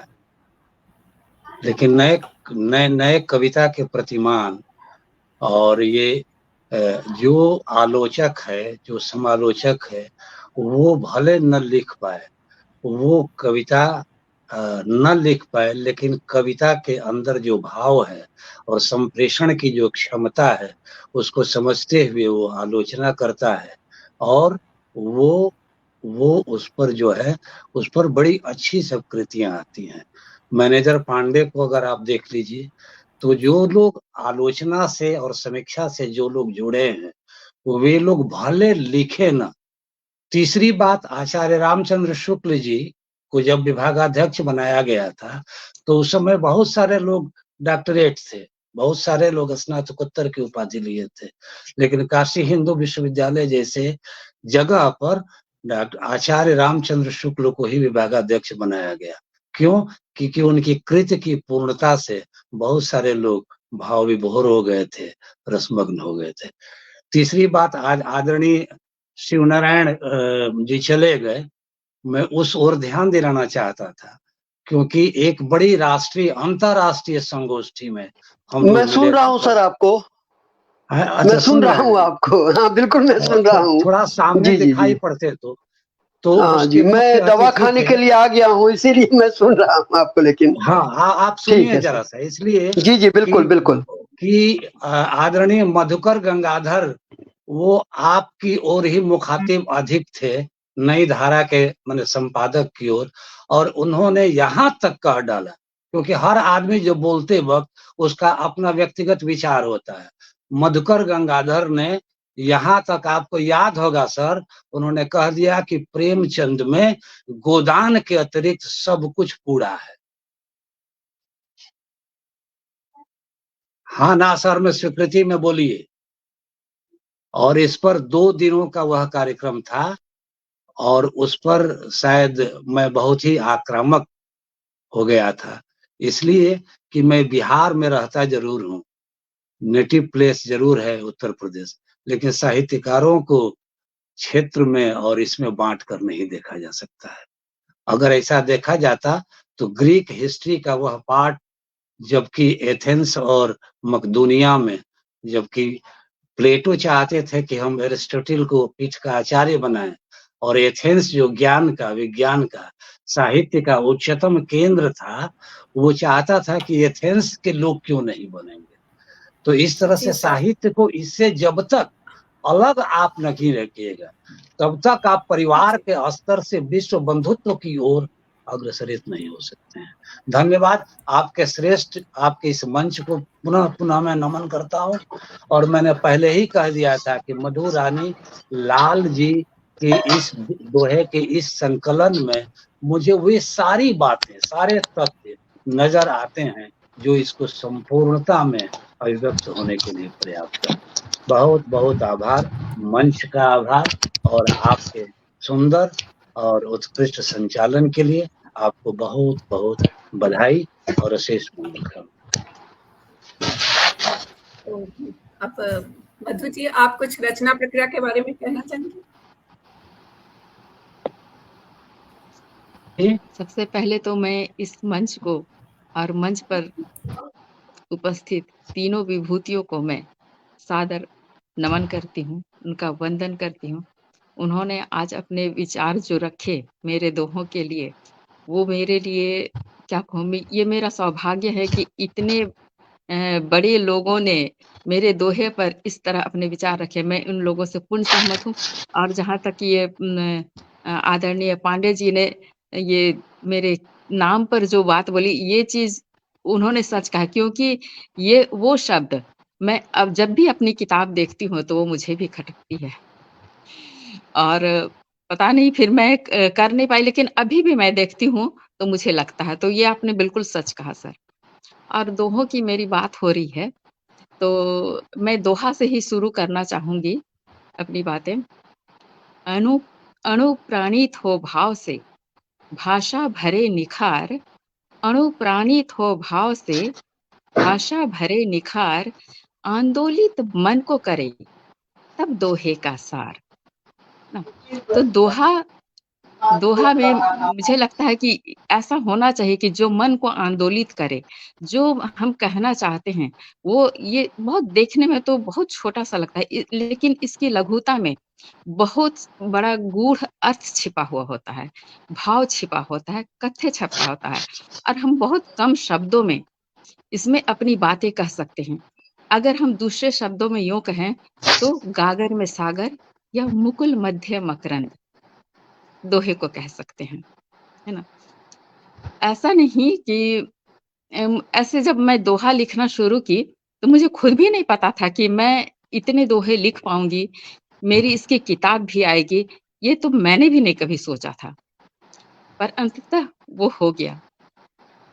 और जब मैं लिखती थी तो लोग मेरे दोहों की सराहना करते थे, मुझे प्रोत्साहित करते थे, तो मुझे अच्छा लगता था और यही चीज़ मेरे आगे बढ़ने का कारण बना। पर कुछ 2-4 लोग ऐसे भी थे, जिन्होंने मेरी टाँगें भी खींची थी, है ना? पर मैं उससे विचलित नहीं हुई। मैंने हमेशा इसे सकारात्मक रूप में लिया और इस आलोचना ने मेरे अंदर एक ज़िद पैदा की। वो ज़िद थी कि मुझे तो अब दोहा साधना है और इसी ज़िद के कारण आज मैं यहाँ तक पहुँच पाई हूँ। मेरे मन ने कहा कि नहीं, तुम कर सकती हो।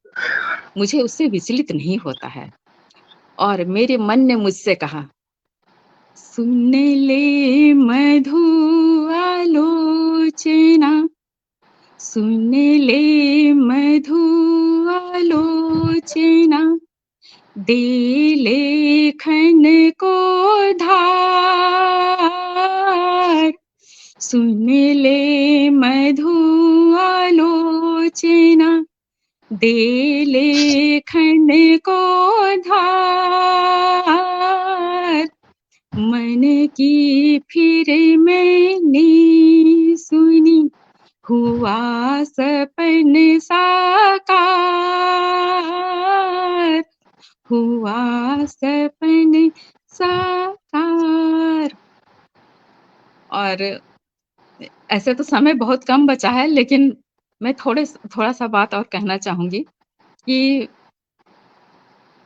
वंदना बाजपेयी जी ने जब मेरी किताब पढ़ी, तो इन्होंने खुद ही मुझसे ये कहा कि आपकी किताब पर चर्चा होगी, तो मुझे बड़ा अच्छा लगा। मुझे लगा क्या मैं सचमुच इस तरह मेरी किताब मेरी ऐसी है कि उस पर चर्चा की जा सकती है? और मैं वंदना जी आपकी बहुत आभारी हूँ कि आपने ये बात मुझसे कही और मुझे बहुत अच्छा लगा। और ये मंच ऐसा है जिसके ज़रिए इन्होंने बहुत सारे लोगों को जोड़ा है, बहुत से नए लेखकों को इन्होंने आगे लाया है, सबके सम्मुख लाया है, उनसे सबका परिचय कराया है। तो आप ये बहुत बढ़िया काम कर रही हैं, बहुत ही अच्छा काम कर रही हैं। और इस मंच के ज़रिए हर विधा में माने साहित्य की जो हर विधा है, उन सबको आप सामने ला रही हैं, है ना? तो ये बहुत अच्छी चीज़ है, बहुत ही सीधी सरल और आपके विचार बहुत ही अच्छे हैं। बहुत ही एक तरह से क्या कहूँ मैं सबके लिए अच्छा सोचना, अच्छा करना, कह देना अलग बात है, लेकिन उसे करना, उसे अमल में लाना, ये एक बड़ी बात होती है और वो आप कर रही हैं, है ना? तो और इस मंच के लिए मैं यही कहना चाहूँगी एक बात कि मिले लेखन को यहाँ, मिले लेखन को यहाँ, अभिव्यक्ति की छूट, मिले लेखन को यहाँ, अभिव्यक्ति की छूट, रहे सदा इस मंच से बंधन एक अटूट, बंधन एक अटूट।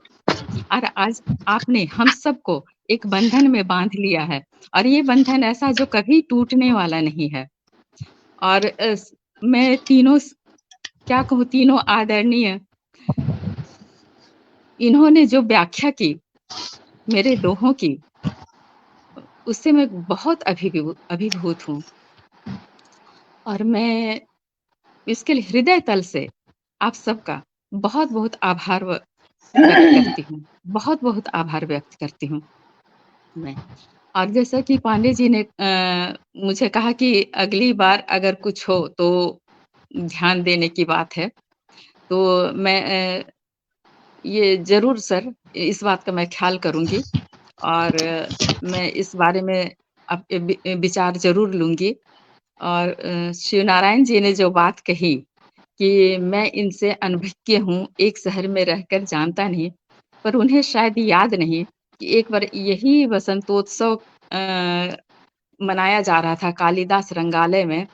तब मैं भी वहाँ आमंत्रित थी और अध्यक्षता ये कर रहे थे। तो उस मंच पर मैंने बसंत के दोहे पढ़े थे और जैसे ही मैंने पढ़कर ख़त्म किए थे, आदरणीय ने कहा था कि बहुत दिनों के बाद इतने अच्छे दोहे सुनने को मिले, शायद उन्हें याद न हो। उन्होंने मंच पर ही कहा था और जब मैं पाठ करके जब बाहर निकली थी, तो वो भवन के बाहर भी ये बातें उन्होंने कही थी। फिर राजभाषा में भी एक बार हम मिले थे और उस समय भी इन्होंने नाम से ही मुझे पुकारा था कि आप भी आ जाइए करके। एक साथ फ़ोटो सेशन हो रहा था कार्यक्रम के बाद और इन्होंने मुझे नाम लेकर पुकारा था कि आप उधर क्यों खड़ी हैं मधु जी, आप भी इधर आ जाइए साथ में। और वो तस्वीर अब भी मेरे पास है। उन्हें याद नहीं। सर याद करने की कोशिश कीजिए। शायद चले गए सर। नहीं, मैं हूँ, सुन रहा हूँ आपको। सुन रहे? हाँ सर, याद आया? मैं याद दिलाई तो। नहीं, जरूर हम लोग मिले होंगे, पर आज तो आपसे बहुत बढ़िया परिचय हुआ आपकी किताब के माध्यम से। 3 बार हम लोग मिल चुके हैं सर और फ़ोन से बात भी हुई है जी, जी। एक आध बार। जी, जी। और मुझे बहुत अच्छा लगा आप लोगों की बातें सुनकर। मेरे दोहों के बारे में जो विवेचना की, वो बहुत सुंदर, बहुत ही बढ़िया। इससे अच्छा कार्यक्रम तो हो ही नहीं सकता है। आप सबका हृदय तल से मैं आभार व्यक्त करती हूँ और इस मंच को भी, जिन्होंने ऐसा मौका दिया इतने बड़े-बड़े लोगों को सुनने के लिए। और मैं क्या कहूँ, मुझे कुछ समझ में नहीं आ रहा है। मैं इन लोगों के आगे तो कुछ भी नहीं। वंदना जी, आपका तो संचालन तो हमेशा से अच्छा रहा, आज भी आपका संचालन वैसे ही था, अनुपम। आपका बहुत-बहुत धन्यवाद इस मंच से जोड़ने के लिए, मेरी किताब की परिचर्चा के लिए बहुत-बहुत धन्यवाद आपका। और इस मंच से जुड़े जो भी सुधी श्रोतागण हैं, जो रचनाकार हैं, उन सब का भी मैं हार्दिक अभिनंदन करती हूँ कि वो इससे जुड़े और अपने विचारों से अवगत कराए। सभी का मैं बहुत-बहुत धन्यवाद करती हूँ। आपने अपनी बातों से जो विचार व्यक्त किए, उससे आज आपने रक्षाबंधन के ऊपर भी दोहा लिख करके मुझे भावुक कर दिया। मेरी भी आंखें नम हो गई। और ये आपकी किताब की शक्ति है कि मेरा मन किया कि इस किताब पे मैं बात करूं। और जैसा कि आदरणीय शिवनारायण सिंह जी कह रहे थे कि उन्होंने भी आपको गलत कुछ और समझा और उन्होंने जब किताब पढ़ी, ये बड़ी बात हुई। किसी भी लेखक को जाने बिना हम उसके शब्दों से प्रभावित हों, ये कलम की ताकत है और ये ताकत आप में है। और हम लोग सब चाहेंगे कि आप और अच्छा लिखें और आगे आपकी और किताबें आएं। आज सभी सम्मानित वक्ताओं ने जिस तरह से तो वंदना जी, मैं केवल एक क्षण के लिए आपका समय लूंगा। जी जी। हेलो, हाँ, मैं केवल एक सूचना के लिए, अभी आदरणीय रत्नेश्वर जी नामवर जी के संदर्भ से कुछ बातें कर रहे थे, तो मैं केवल उनकी सूचना के लिए बता दूं कि नामवर जी का जो साहित्यिक जीवन है वो गीतों से आरंभ हुआ था और उन्होंने अपने पहले काव्य संग्रह, जिसका नाम था नीम के फूल, वो संकलन उन्होंने तैयार किया था। और जिस किताब की आपने चर्चा की, वो दोनों किताबें एक साथ आनी थी। नीम के फूल, जिसकी भूमिका खुद हजारी प्रसाद द्विवेदी ने लिखी थी, वो किताब तो उनकी पहली किताब तो छपकर आ गई, जिसकी हिंदी साहित्य में बहुत चर्चा हुई, लेकिन ये नीम का जो फूल है वो संग्रह उस समय छप नहीं पाया था। मुझे मालूम नहीं है कि बाद में उनकी और जगहों में, माने उनकी जो रचनावली आई है उसमें है कि नहीं है। लेकिन अभी नई धारा की अगला अंक जो अभी आने वाला है, उसमें जो है प्रकाश मनु जी ने एक लंबा लेख लिखा, उसमें उन्होंने उसका पूरा विस्तार से विवरण दिया है उस किताब का। तो अगला अंक मैं आपको उपलब्ध करवाऊंगा नई धारा का, उसमें आप देख पाएंगे उससे जुड़ी हुई सारी बातें। तो ये उनके साहित्यिक जीवन से था। बस इतनी सी बातें मुझे नहीं सर, उन्होंने स्वयं चर्चा की जिस समय वाराणसी से उन्होंने सांसद का वो लिया, तो उन्होंने आपने जो नीम, वो जो गीत की जो बात, नीम का फूल, बीच में जो हमारी प्रतिभा, हम जो लिखना चाह रहे थे, तो ये आपको पता होगा कि वो काशी यानी बनारस से सांसद का चुनाव भी लड़े थे। हाँ बिल्कुल बिल्कुल, एक बार लड़े ही थे वो। हाँ, और तीसरे बिल्कुल मुझे स्थान मालूम पर है। है और इससे हाँ वो हाँ, बहुत क्षुब्ध हो गए और वो रचना प्रक्रिया अवरुद्ध हो गई थी। वो अवरुद्ध हो नहीं गई थी। आ बिल्कुल बिल्कुल जाएगी, बिल्कुल। नई धारा में आएगी तो वो स्वागत। हाँ, वो मैं अगला सिर्फ अंक मैं आपको आपको, उपलब्ध करवाऊंगा। हालांकि मधुकर गंगाधर जी अब नहीं हैं, लेकिन वो चीज आज तक हम लोगों को कचोटती है और आप चूंकि आज हाँ थे तो प्रसंगवश उसको आज मैंने छेड़ दिया। जी जी जी जी जी जी। आपसे मैं अलग से बात करूंगा, मैं आपसे जुड़ूंगा और बहुत सारी बातें मैं करूंगा आपसे अलग से। जी जी जी। जी ठीक है। आपके ऊपर बहुत आक्रोश व्यक्त कर रहे थे, आपने ढिबरी की चर्चा उनकी नहीं की, हाँ बिल्कुल बिल्कुल बिल्कुल बिल्कुल यशपाल की बिल्कुल। चर्चा की, उसी समय जैनेन्द्र की उनका नया चर्चा नया की, और उपन्यास आया था उनका। उनकी ढिबरी की चर्चा आपने नहीं की। और नहीं की, दूसरे बिल्कुल सत्र में बिल्कुल बहुत बिल्कुल। आक्रामक होकर बोले हाँ, थे। जी जी जी जी जी जी जी जी, जी याद है जी मुझे। जी सर। सर ठीक, नमस्कार। जी, नमस्कार। तो हम लोग को भी नई धारा के अगले अंक का प्रतीक्षा रहेगी। हाँ अभी बिल्कुल, आप अपना एड्रेस अगर मुझे भेज देंगे तो वो आपके घर नियमित रूप से जाती रहेगी पत्रिका। जी जी जी। तो अब इसके साथ ही सभी सम्मानित वक्ताओं के प्रति अपना आभार व्यक्त करते हुए वो अतुल सर जी को हम बहुत लोग भी बहुत अपना शुक्रिया। एड्रेस भेज देंगे, पटना में ही रहना होता है। जी जी। जी, तो हाँ, अब फिर हम लोग इस चर्चा को यहीं समाप्त करते हैं। फिर मिलेंगे किसी और किताब के साथ किसी और दिन। धन्यवाद। ठीक है, नमस्कार।